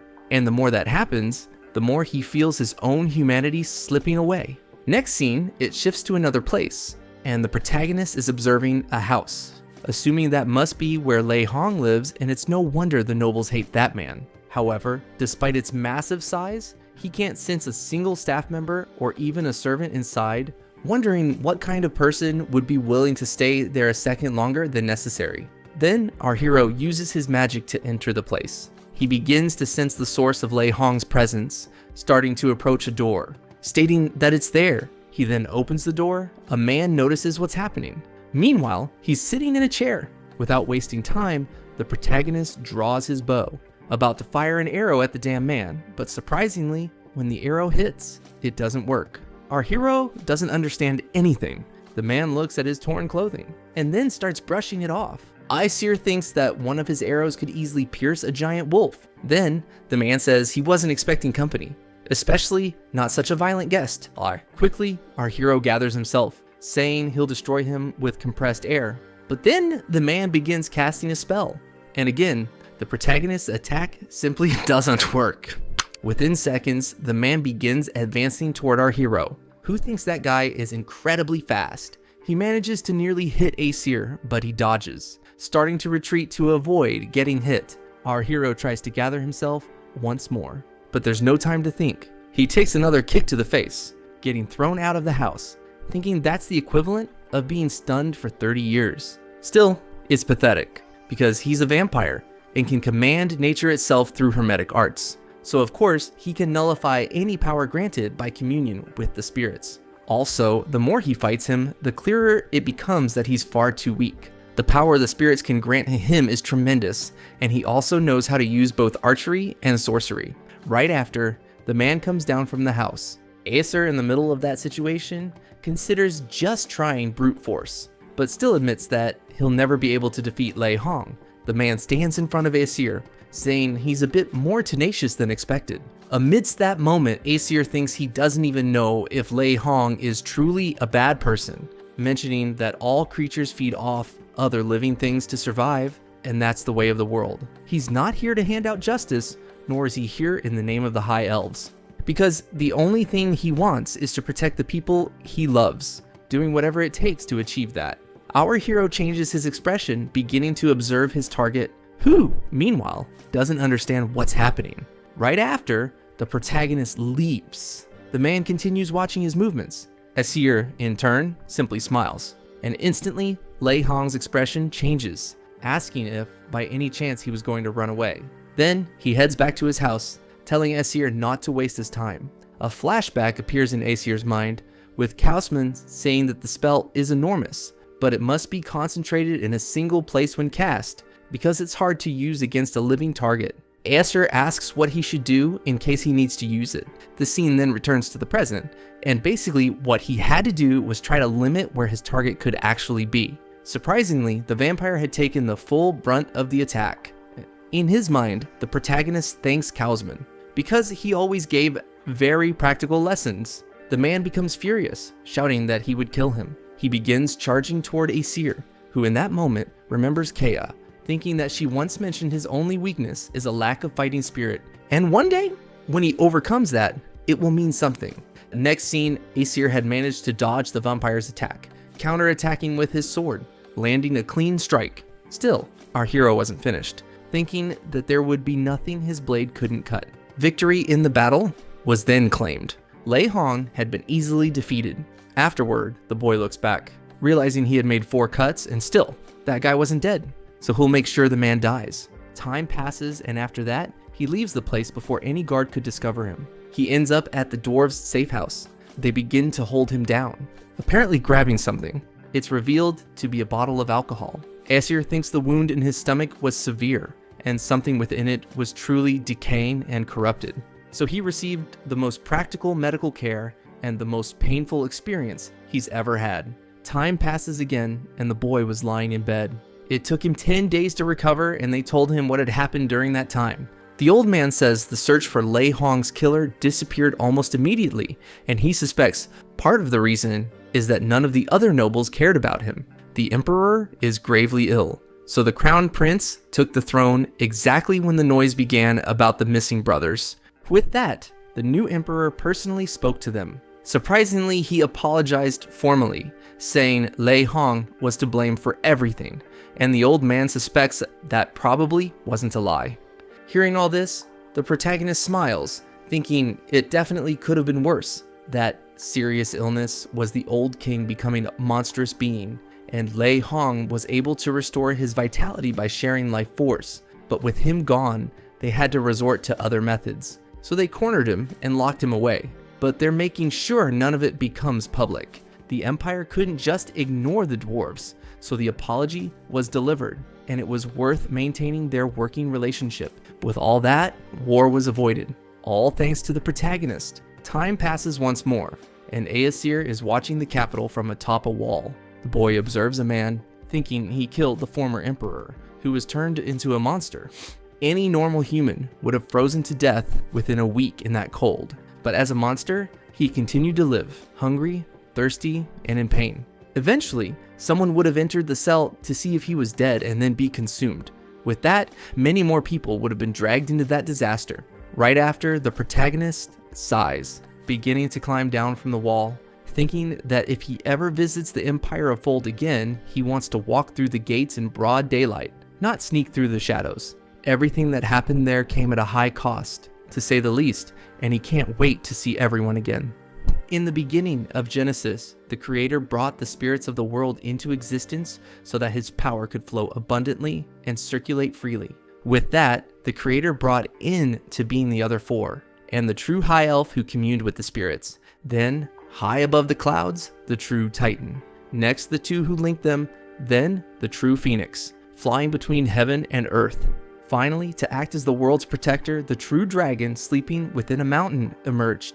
Thus, the Creator saw that it was good, and the role of creation was passed on, bringing into existence a myriad of gods. and the creator fell into a deep sleep. The gods began by creating the true elves and the dwarves. They're complete opposites in every way. Then, in the name of versatility and usefulness, the gods created humans. And to compensate for mankind's weaknesses, the gods created many beast races. However, as the world flourished, the gods began to argue, and they favored and prioritized different races. This conflict brought about the existence of mana, and the introduction of mana into the world brought monsters, concluding that if this relentless struggle continued, it would eventually escalate too far and awaken the world's protector. The gods instead joined hands. They built a new world, a world solely for the gods, where they made a pact to leave this one to run its own course. Thus, the protagonist finishes telling that story, saying it is the legend of creation. In the next scene, it is revealed that it was Winnie speaking, saying that this story is similar to that board game. However, Asura says it's the opposite, as the board game was based on the myth. Winnie says that if this legend is true, then elves and dwarves are more alike than they seem, and Asura says that both elves and dwarves would get really upset if he pointed that out. Hearing all of this, Winnie asks whether they are citizens of the dwarf country or not. And Asura says that personal matters and racial matters are very different things. With the Fold Empire issue resolved, they were granted citizenship by the President King. He was really just minding his own life, but it's a good thing it also directly helped the dwarves. Still, he thinks that never before had someone of a different race been made a citizen of the dwarf country. That was the first time it ever happened. That's something one could basically brag about. Even so, Winnie and he receiving citizenship is something very ideal. If Oswald had granted it to them after becoming king, people might have seen it as favoritism. But surprisingly, now the king was simply encouraging cultural exchange between the races. Next, Winnie says she saw the boy writing a letter the other day, and asks who it was for.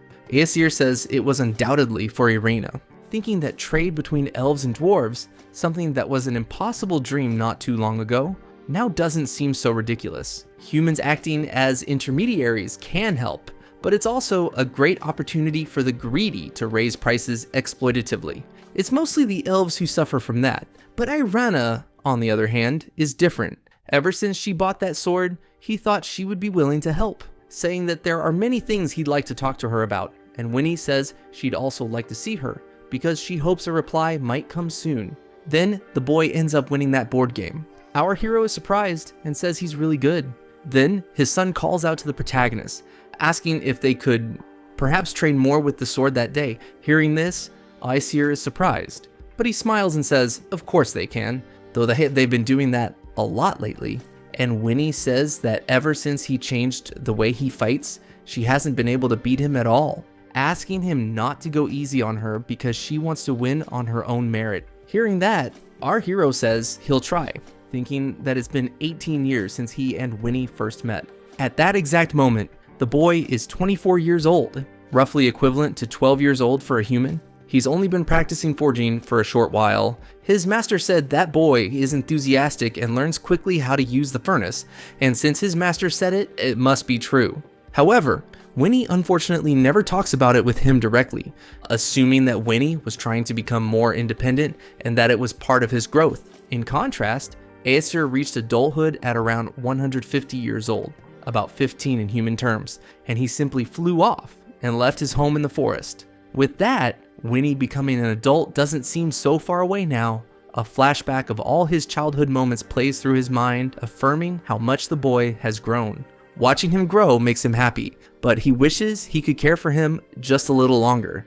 However, if he said that now, Winnie would probably say not to treat him like a child. After all that thinking, our hero says that relationships between people are really quite complicated, but he thinks that just having the chance to worry about that kind of thing is something he'll cherish. It's basically a blessing. In the next scene, a year has passed and his master's wife says there's a visitor for him.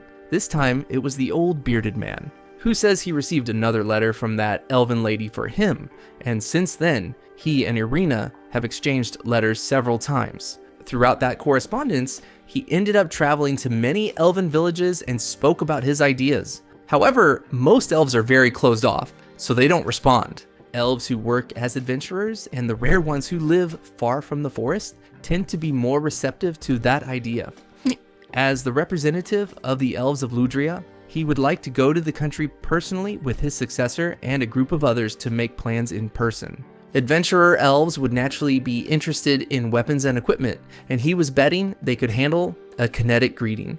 Right after, our hero becomes thoughtful, stating that Irina was preparing to leave Ludria, and she also mentioned a successor, so she's probably organizing everything. After maybe 10 or 20 years, the end of Kreas and Martina's lives is not far off. That's about the final normal lifespan for a human. He concludes that she's preparing her successor by helping them gain the necessary experience, which would include that adventure. There's still a concern regarding dwarf-elf relations, but he's sure the one Irina chose is likely very trustworthy.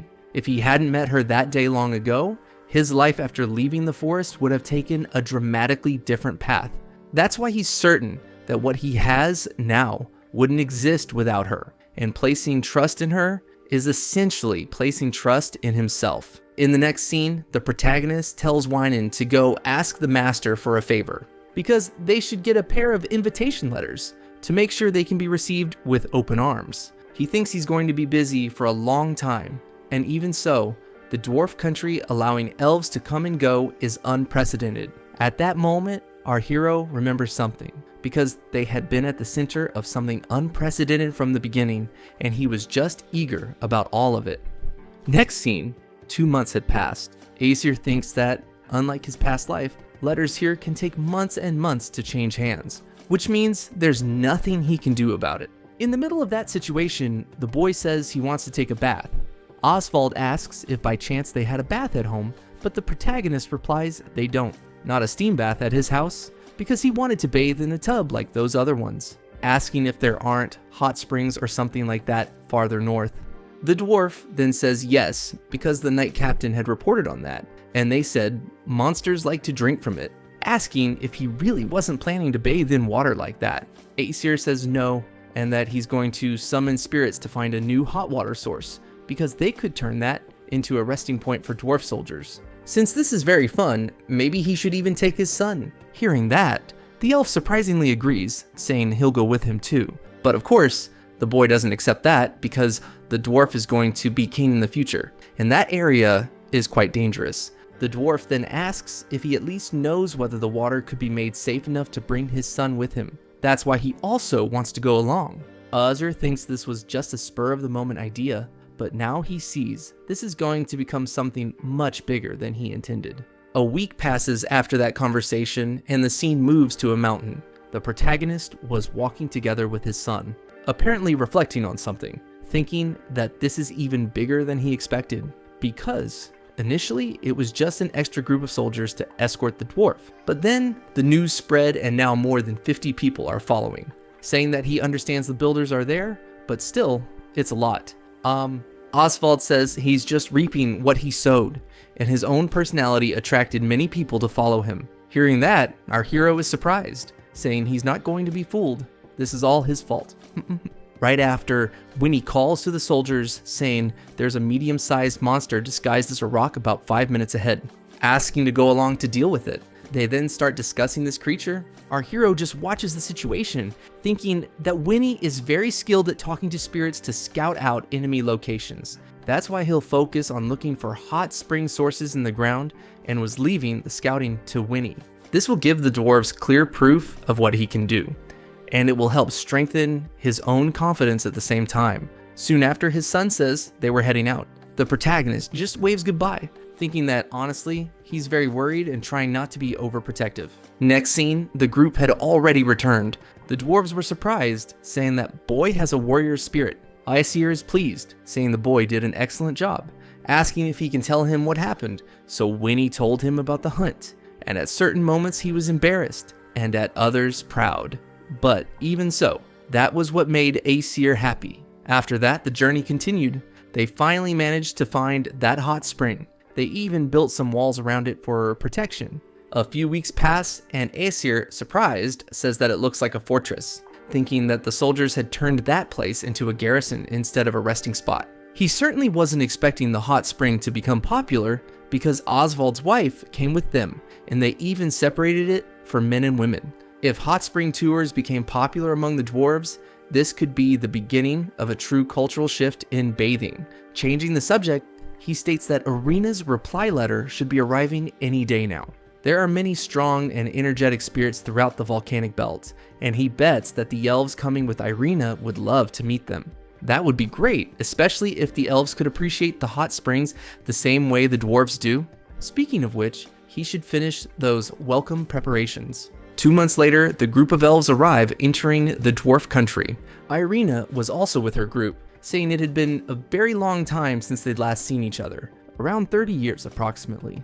Oswald looks at the girl and says she's been using that sword regularly, and he's happy about that. Changing the subject, the girl says they were very surprised when they arrived, and considering how elves and dwarves view each other, she was prepared for trouble, but no one seemed to be giving her a second glance. However, the dwarf says that boy had already become a common sight, and because of that, everyone there is already used to seeing elves, so she shouldn't worry about it as long as she behaves herself. Then, Irina asks permission to introduce the others, although she had already introduced 3 of them. Hearing that, the dwarf is confused. The protagonist says those are adventurers who used to appear at the Ludra shop from time to time, and then the dwarf remembers. The elf says he can be called Horus, and he's a wanderer traveling through the lands and has lately been active in Valestra in the Eastern League. Then Aesir is surprised, remembering the people he met in that place. Irina then introduces the other girl last, saying her name is Levis and that she's also an artist. The girl, in turn, says that's true. Most of the time she works for nobles, painting palaces and portraits, but she loves landscapes even more. Those solemn underground views. She can't wait to start working with her brush. Then Aesir says it might take some time to get used to living among the dwarves, and she just shouldn't push herself too hard and should try to relax. Time passes again, and Aesir thinks that the elves who came to the dwarf country fit in quite smoothly. One of the elves even sings music in a bar and says his next performance will be a first for him. A ballad based on a dwarven tale, one that Smith was kind enough to share with him. Even so, Aesir was surprised because that guy had fit in a little too smoothly, concluding that he couldn't help but feel slightly irritated. The same thing happened with Levis, because she was even painting things for some children, thinking that winning over children is a direct path to winning over their parents and grandparents, and the portraits she makes of children and their grandparents are quite popular. The adventurer elves had also blended in. Taking on odd jobs and going on hunts, they connected with the dwarves in a way they were used to. Even so, the boy seems to be happy, because dwarves and elves are notorious for their mutual animosity, but now he's not seeing any of that. Next scene shifts to another location. Irina says that, out of respect for the great debt owed to him, the elders of the forest would like to cooperate. Aesir, in turn, becomes thoughtful about that, thinking that the Mai forest is where many isolated elves went to live, and in fact, where even Winnie was born. Even so, he wants to know what this so-called great debt is, because it was Irina and the others who did all the work. Maybe they were referring to him adopting Winnie, but in any case, he had wanted to do that from the start. At that moment, the boy is surprised, asking if by chance they were trying to take Winnie back. Asking what's so funny about it, because the idea of being repaid for a debt he doesn't remember is very strange, and the girl says the Mii elders have no hidden motives. If it weren't for Aesir, the conflict might have escalated into a human-elf war.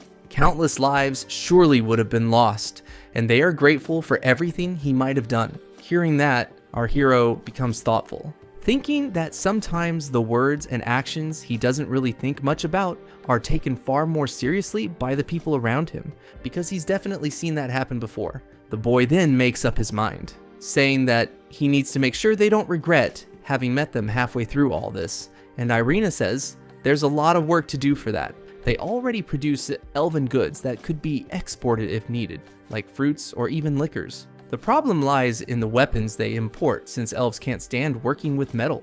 And if they ask only for weapons made from monster parts, the dwarven craftsman might take it very badly, and the protagonist agrees, saying it's true. Dwarves take great pride in their metalwork and really wouldn't want to specialize in other areas. But at that moment, he has an idea. What if they took turns making weapons for the elves so they wouldn't have to do it exclusively? The girl says that's a good idea, so she'll ask around to gauge interest. Setting goals and working toward them step by step was really something exciting. Hearing that, Aesir says yes. The dwarf country and the elven forests are more than just physically far apart. There's a spiritual distance too. But if there are like-minded spirits working toward the same goal, he's sure they could eventually close that gap. Heck, next scene shifts back to that bar again. Aesir thinks that for many years they argued, glaring at each other with anger. But once they gave in to drink, those differences faded, because both sides cherish and love those they call friends. But now they were standing hand in hand, getting to know each other, and maybe those friendships aren't destined to last forever, but that's why they promised to treasure them from now on. Next scene, that other elf talks to the protagonist, saying he really holds his liquor well, asking if he'd like some more. Aesir says it's nothing special, he's just used to drinking with dwarves. She seems more cheerful than ever before, asking if something happened. And the elf says she's very happy to have been invited to read, so she begins to explain everything. The range in which an artist can work is rather limited, and earning money without being close to noble merchants is difficult. Her work usually involves portraits for arranged marriages, not landscapes, so she feels very blessed to have been brought to that place. Next scene returns to the present, with the girl saying she had been talking to Horus earlier, asking what would happen if she joined a caravan and went to see the world. Aesir says that would be fun, and then the girl asks if he was interested. But the protagonist's expressions quickly changes, saying that he can't go now because he has something else he's been planning. At that moment, the girl passes out from drinking too much. Meanwhile, Aesir reflects, thinking he might have taken the chance to do something like that once. He's had a plan for how to spend his time for a long while, but he still wonders what he'll do when all of this is over. Maybe he could even spend a bit more time with the elves. Right after that, the boy smiles. Getting up, he says he's going to take care of those two. Next scene cuts to another place. It's been 3 years since the elves arrived there, and almost 11 years since he first arrived in the dwarven city. Dwarven-elven trade is gradually developing, becoming more of a reality. That dwarf is named Garav, and he's one of the blacksmiths making equipment for export to the elves. In fact, Aesir had defeated him in countless forging exhibitions in the past. They've known each other since then, so he personally offered to produce gear for the elves. It got to the point where he was actually in charge of all the craftsmen doing that work. Right after, the protagonist says there's another dwarf who'd like to start producing equipment for the elves. His name is Rageldo, and it's revealed that he's actually Chaosman's master. Aesir thinks that, considering how much time and effort he spent contending for the throne, he expected him to be the obsessive type. The man asks if Aesir can manipulate sorcery. Aesir is confused, but still answers that yes, he can. The old man says he came to believe that there must be many elves who communicate with spirits and also have an aptitude for sorcery. The Aesir thinks it's possible that many elves might be able to use magical tools, so the guy probably wanted to challenge himself by trying out all kinds of new things. Rageldo seems to be mainly driven by a desire to research, and like master, like apprentice, he imagined them as being alike. Then the boy leaves that place, and the old man says he'll talk to Chaosman next time. In the next scene, time had already passed, and Aesir thinks that the merchants who were in charge of going to Foldley came to him. They said trade with them was slow, and there was nothing to be done. They are the threads that connect the dwarves to the outside world, and there's no way they're unrelated, which is why he has faith that trade between dwarves and elves will succeed. Or at least, that's what the boy would like to believe. The scene shifts back again to the dwarf master's house. Aesir continued working at the forge, thinking that Oswald is next in line for the throne, and that elf-dwarf trade was actively progressing. There's also the fact that Winnie had completed his training and was at the point where he could fulfill orders for clients, relying only on himself to keep practicing. That was really all he had wanted to achieve there, and Winnie had also been recognized. But still, there was a promise he needed to keep, and right after that, the boy calls for his son, saying he's going back to Ludra because he promised to take care of her. So he's leaving and will be there for the next 10 or even 20 years. Back in the present, Aesir says he'll be departing in about a week and asks what he thinks. Surprisingly, the boy didn't seem to care and said it was fine. Our hero begins to leave the place, reflecting that he thought Winnie would want to stay there, and every time he sees the boy, He seems to have his own way of thinking. The next scene cuts to the mountains. The dwarf master asks him to be careful out there, and the protagonist thanks him for taking them in for so long. Handing over an artifact, Oswald says it's a gift.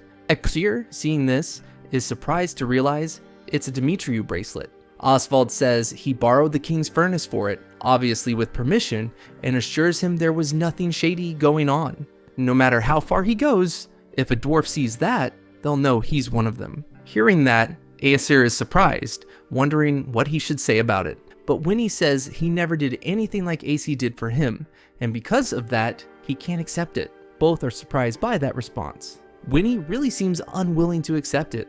Oswald approaches the boy, saying he's the best student he's ever had and also a citizen of their land, and that comparing himself to other elves won't do him any good. Hearing that, Winnie starts crying, and Aesir wonders if it was really necessary to bring up the elves. The dwarf says he knows it's hard to avoid, but he should compare himself to his adoptive father. Even so, he has his recognition regardless of all that. He asks the boy to listen to him one more time, because he's not just some insignificant thing to his father. They all know that just as well as anyone, so he hopes to see him again someday. Still, he must make sure to keep practicing. Aesir thinks that all of this was being said to Winnie, but he can't help feeling like it's meant for him too. And he never thought of his son as just an addition. However, what matters most is what Winnie feels and what he's thinking. He himself needs to take time to think about that and wants to understand how his son feels as much as he can. Then the dwarf looks at the protagonist, saying he lent him a hand.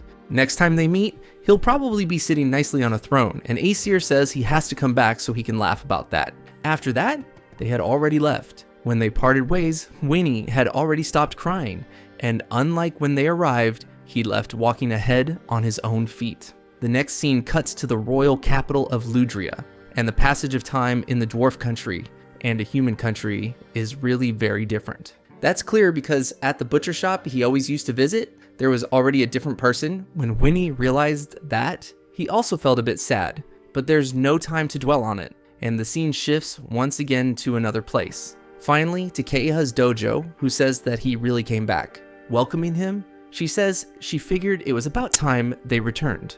Aesir says that they really have returned, asking how she knew they would come back on that day. The other guy says they received his letter, but it didn't include any date. Surprisingly, his mother also said that this would be the day, so they waited at the gate. Hearing that, the protagonist is surprised. Kaha says the breeze felt different that day, and it was also just a coincidence, suggesting that the wind told her when they would arrive. Our hero begins looking around, saying there were a lot of students. The boy says that since then, he has taken over as the master of the school, and already has more than 100 disciples now. Hearing all this, Aesir smiles, saying that it means the Yosogiru Academy is back in its rightful place as one of the 4 disciplines of Ludre. Meanwhile, Winnie remains silent. Right after, he calls out to Shizuko, saying they should fight since it's been a long time, and he should introduce himself to her children as well. Observing the situation, Aesir says it's polite to bring a gift first, so he should take it a bit slower. Right after, the boy looks surprised. Kaha says that Winnie has really grown a lot, asking if he would join her for some tea and tell her about his adventures in the land of the dwarves. The boy agrees to do that, thinking that it's alright and maybe Winnie is being considerate toward him, concluding that the boy is definitely growing, fully capable of living his own life and making his own choices if he wants to. Meanwhile, the boy was walking alongside Kaha. She then calls out to the protagonist. In the next scene, he was already telling all his stories. Kaha says it sounds like a tale straight from the pages of a heroic epic, and Aesir asks if she believes in things like that. The elder says it's funny that a hot spring would be so close to the dwarves, and she's sure those only existed in the Far East where Yosugiru originated, and Aesir says that was definitely the highlight. Kaha says she'd love to dive into every detail, but there's still one thing she wants to know first, asking if he wants his son to surpass him. Hearing that, Aesir is surprised, saying he really doesn't know and that he's just happy that Winnie is growing. Kaha says she understands the situation. It's kind of funny, and seeing Shizuko mature the way she has and take over the school makes her extremely happy. But she still doesn't feel like he has surpassed her blade, and they're basically equals. Right after, the girl smiles. The protagonist seems surprised. then changes his expression, saying that what he's feeling now seems much more pathetic. After all this time together, he doesn't want him to leave, and now that he realizes that so clearly, he doesn't want to let him go. Then Kaha says, "It's natural to feel lonely watching your child move on with their own life. As her successor, Shizuko is doing well by her side, but Mizuha went her own way as an adventurer and even has a family now. Of course, she misses her, but making her happy is far better, and for that reason, they are basically the same." Right after, the girl stands up, asking if by chance he'd like to have a duel. Hearing that, Aesir is surprised. Kaha says that in 3 years she'll sharpen her blade, and Shizuko will hone Winnie's blade, and once they've finished training, they can face off one-on-one. Seeing your son grow is one thing, but it must be shown that surpassing you won't be that easy. Our hero just keeps listening. Kaha says that beyond that, if Winnie is going to go off on his own someday, it would be best if he perfected his blade as much as he could, asking if that wouldn't bring him peace of mind.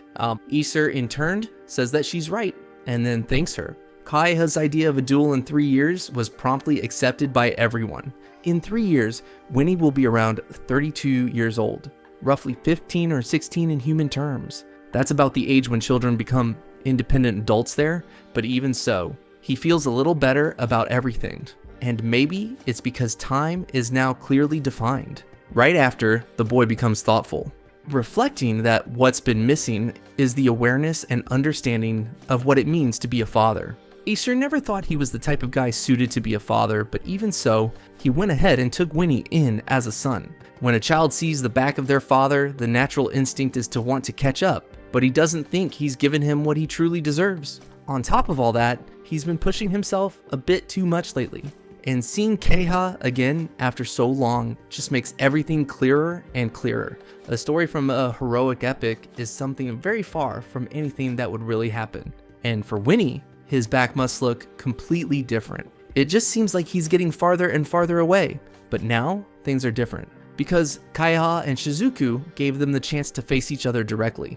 In the next scene, his son calls out to the boy, asking if he's still doing okay, asking what kind of training he's doing with Kaha, because the others are saying it seems a bit strange. They don't hear the two of them exchanging any proper blows. Hearing that, Aesir says it's kind of embarrassing, but Winnie tells him to say it anyway. The next scene cuts to another location with Aesir thinking that Kaha had said he was very skilled at waiting for openings.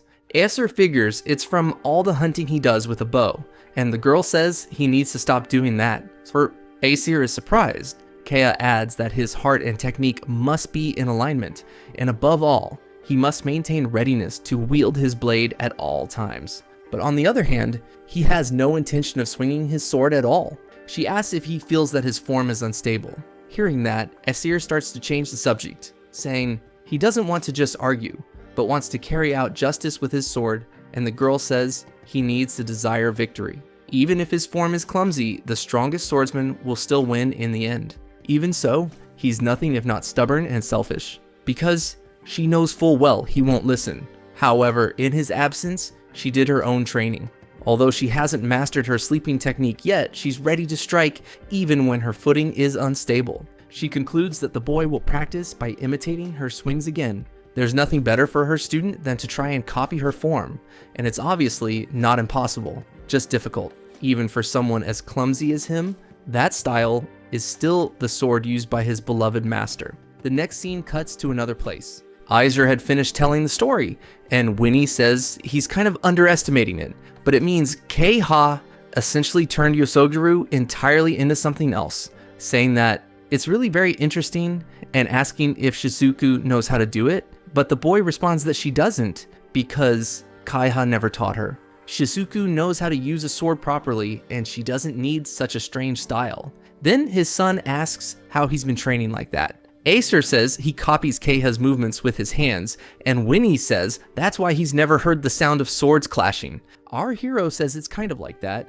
and without understanding the basic movements, he'll just end up hurting himself a lot. But at that very moment, our hero realizes something, thinking that Kaha is truly incredible, and once again gives him direction to follow. Even so, he doubts that 3 years will be enough time to reach the level Kaha wants him to, and it's definitely a style that would take decades to master. However, when the time comes, They would face each other with everything they had, and after that, Winnie and he would move on with their lives. Well, standing up, he says it's time to get back to work and starts reflecting on how much his son could improve in 3 years. In the next scene, 2 years had already passed. Mizuha had already grown and says it had been a long time since she had seen her mother with Aesir. Our hero thanks her for taking care of his house. Mizuha asks if they would like to come inside, and her mother says yes. But the protagonist starts walking away, saying he'll accept that later, because he has a promise to fulfill first. The two of them then begin watching Aesir. In the next scene, he was walking through the capital, thinking that in the middle of his sword and form, training with Master Kaha, he received a letter asking him to come to the city of Viscorde. He then begins to look at something. All of this was to pay a visit to the graves of his old companions. 2 months ago, Cryas passed away, and shortly after, Martina, as if to follow him, stating that human lives are truly fleeting. Right after, someone appears behind Aesir, who then thanks them for the letter. It is revealed to be Irina. Thinking that he heard the funeral was attended by crowds and crowds of people, and yet in 100 years, no one would remember them. All of that except Irina. Then the girl says that when they parted from Martina, she said she was sorry and she thanks her. After that, the two of them begin to look at the grave. Aesir thinks he doesn't fully understand the relationship between the four of them, but the fact remains that Cryas and Martina forced Kaha to grant the favor she asked for. And she's sure they did it because of Irina, at least in some way. Right after, the girl thanks him, because if he hadn't given her the role of representing the elves there, she believes she would have run as far away as possible from those two, staying far from the city even after their deaths, and 100 years could have passed, too afraid to check. And if she hadn't found the courage to return, she wouldn't even know where their graves were. However, if she had run away like that, she wouldn't have felt the heart-wrenching sadness she feels now. Then, the girl begins to cry. Aesir thinks that they are not human, and even now they have a lot of time ahead of them. It might take a while for Irina to sort through her thoughts and feelings. If she can reflect on them little by little and keep them in her heart, that will be enough. If she ever wants someone to talk to and someone to remember them, he'd be happy to help. Even so, the pain Irina is feeling at that exact moment is something he's certain he will feel as well. The next scene shifts to another place. Aesir was sitting, seemingly talking to someone, saying he had planned to visit yesterday, but things got in the way, and Mizuha stopped him before he could leave, asking if he could hold his children so they'd grow up big and strong, but he guesses that's not really how blessings work. He probably would have appreciated beer more than flowers. The boy was standing in front of Rodner's gravestone, saying it felt like something was missing without his greeting. Remembering all the times the man welcomed him to the city, Aesir says he officially handed over the house he picked out for himself and Mizuha, and just like Cryas, she retired from adventuring and became a sword instructor. Speaking of which, the son of Cryas and Martina is serving as a knight in the kingdom of Zanes, and they never had the chance to meet him, even now. After that, Aesir smiles, saying he misses that city, but he can't help feeling like he no longer belongs there. Then the boy walks away, thinking that the people he knows and the places he claimed for himself are all just memories now.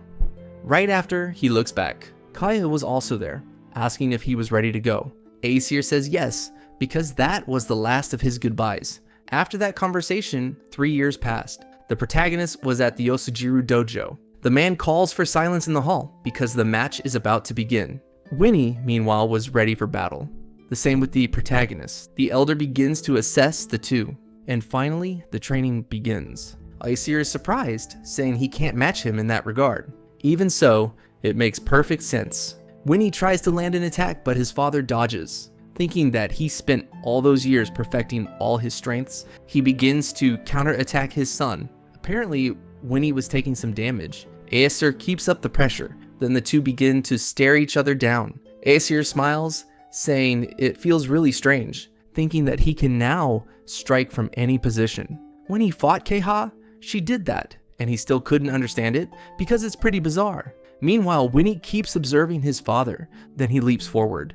Aesir thinks that 3 years make a huge difference, and having a teacher to look up to makes an even bigger one. Then, the two cross swords. A flashback appears with Kaha saying that if Aesir truly cares about Winnie, he will aim for victory, because that boy needs a goal to strive for, just like he was always by his side. Aesir thinks that Kaha's words ignited a fire in his chest, and because of that, he absolutely won't lose. Right after, he manages to immobilize the boy, knocking his sword away. Apparently, the match was over, and the winner was Aesir. Time passes again, and night has finally fallen. Aesir says that now that that matter is settled, he's going to travel west. Winnie says he knows that the humans and beast folk over there are in conflict, and the region is dominated by a religion centered on human supremacy. As a half-elf, both sides might see him as an enemy, and Aesir asks why he'd go, even knowing all that. The boy says that all his life Aesir worked to protect him from the world.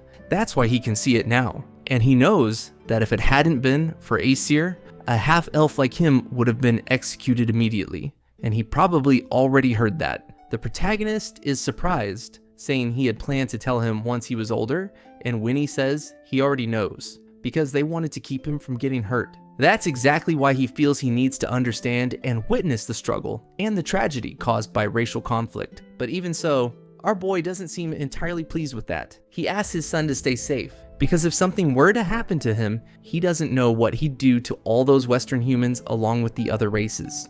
Winnie is surprised, saying that he's always been overly protective. Aesir asks if he's really going to enter dangerous territory willingly, and the boy tells him not to worry, because he won't die as long as he has a goal to work toward. He'll also go and learn as much as he can in order to keep growing stronger. With that, they'll end up having another fight someday, and next time, he'll definitely win, asking if that's okay. But the protagonist remains silent. Winnie asks him to say something because the silence is embarrassing, but then the boy is pulled into a hug. Winnie asks why he's crying, and his father says it's always been like this, thinking that his son has grown and become a man in every sense. He'll surely face countless battles from now on, but he knows he'll overcome them in ways he never imagined. Still, he's sad that he won't be able to see the story of his life unfold firsthand, but he hopes to hear it from his own mouth someday. In the next scene, it had already been a year since Winnie left, and 6 years since Aesir returned to the Yosogiru dojo, where he accepted several forging apprentices, all because they asked him, and it would be a shame to let the forge be lost, since Shizuku seemed to know he wouldn't be there forever. Even so, she didn't mind honoring his wish at that moment. However, there was a small problem, because Suha decided she wanted to become a blacksmith, and she definitely wanted to work. That girl is the eldest in the Yosogiru line and was supposed to inherit the position of head of the school. After a while, the protagonist had asked what her family thought about that, but for Shizuku, it wasn't much of a concern, because if that's what Suha wants to do, then that's what she should do. Kaha also said that striving to inherit the school isn't the only path for her, and many have become strong through mastering the forge. Still, there was one thing for our hero, asking him not to try and steal her granddaughter. After all that, Aesir decided to simply ask the girl directly. He had been observing her in recent days, and she really had both talent and determination. But beyond the path of the sword, there were other things she could do. But the girl says she's certain her brother will become an incredible swordsman, just like their father, so he could inherit the school. And when that happens, she'll be able to support him through the forge. After all, she's his big sister. Hearing that, Aesir is surprised. Time goes on, and the boy begins to teach that girl the forge, all while studying swordsmanship alongside Kaha. They also shared a few quiet moments together. With that, time continued to pass. Kaha appeared to grow weaker with each passing day, but the good memories were what lingered the most. More time passed, and it had been 13 years since the man had returned to the dojo, and still Kaha grew more and more ill. She says she truly feels she doesn't have much time left. Aesir is surprised. He tries to change the subject, saying he thought she'd have at least 3 more years, but the woman says no because 3 years is too long. Aesir had been by her side for quite some time, and she thought it was finally time for him to be released once again. Hearing that, Aesir's expression changes once more. Then Kaha asks if he could prepare that fruit for her again. Aesir quickly does so. After that, he's feeding it to her. She says it's truly delicious. Standing up, she asks him to bring her sword. She begins walking toward the dojo, and the protagonist doesn't understand what's happening. Kaha quickly draws her sword. Aesir simply watches, thinking that that blade is beautiful. The pinnacle of her sword, a blade that can cut through anything. After that, Kaha says that all of it should be enough, asking if the boy was watching. Right after, Kaha begins to collapse. Our hero catches her in his arms. With her last words, she says that she loves the boy, and then she peacefully passes away. Aesir was simply processing everything. After Kaha's death, tears begin to fall. The members of the dojo appear soon after, realizing what had happened. Time passes again, and soon the funeral is complete. And once he saw it through, he left on his own. Many people tried to stop him, but he simply wasn't in the mood to stay in one place any longer. Kaha had even written a letter, saying that as she wrote it, she couldn't help but feel that they would cry even more when they received it. In the letter, Kaha said that she loved the boy very much, so if it wasn't too much trouble, she'd like him to keep that letter in his memory while it still remained readable, because she knew that her request was meant to last forever and would endure far longer than any other person, and she'd already be satisfied just with that. Even if the time comes when he forgets her, as long as the time within his blade remains, she'll be with him. Kaha didn't even need to say it, but if Asura remembers her forever, it would make her very happy. And after reading the letter, Aesir thinks he's heading east to where Yosugiru was born, and he'll gather as many stories as he can, all so he can return to her grave and share those stories. And that's the end of the video, folks. If you enjoyed it, leave a like and subscribe for part 4. That's it. Thanks a lot.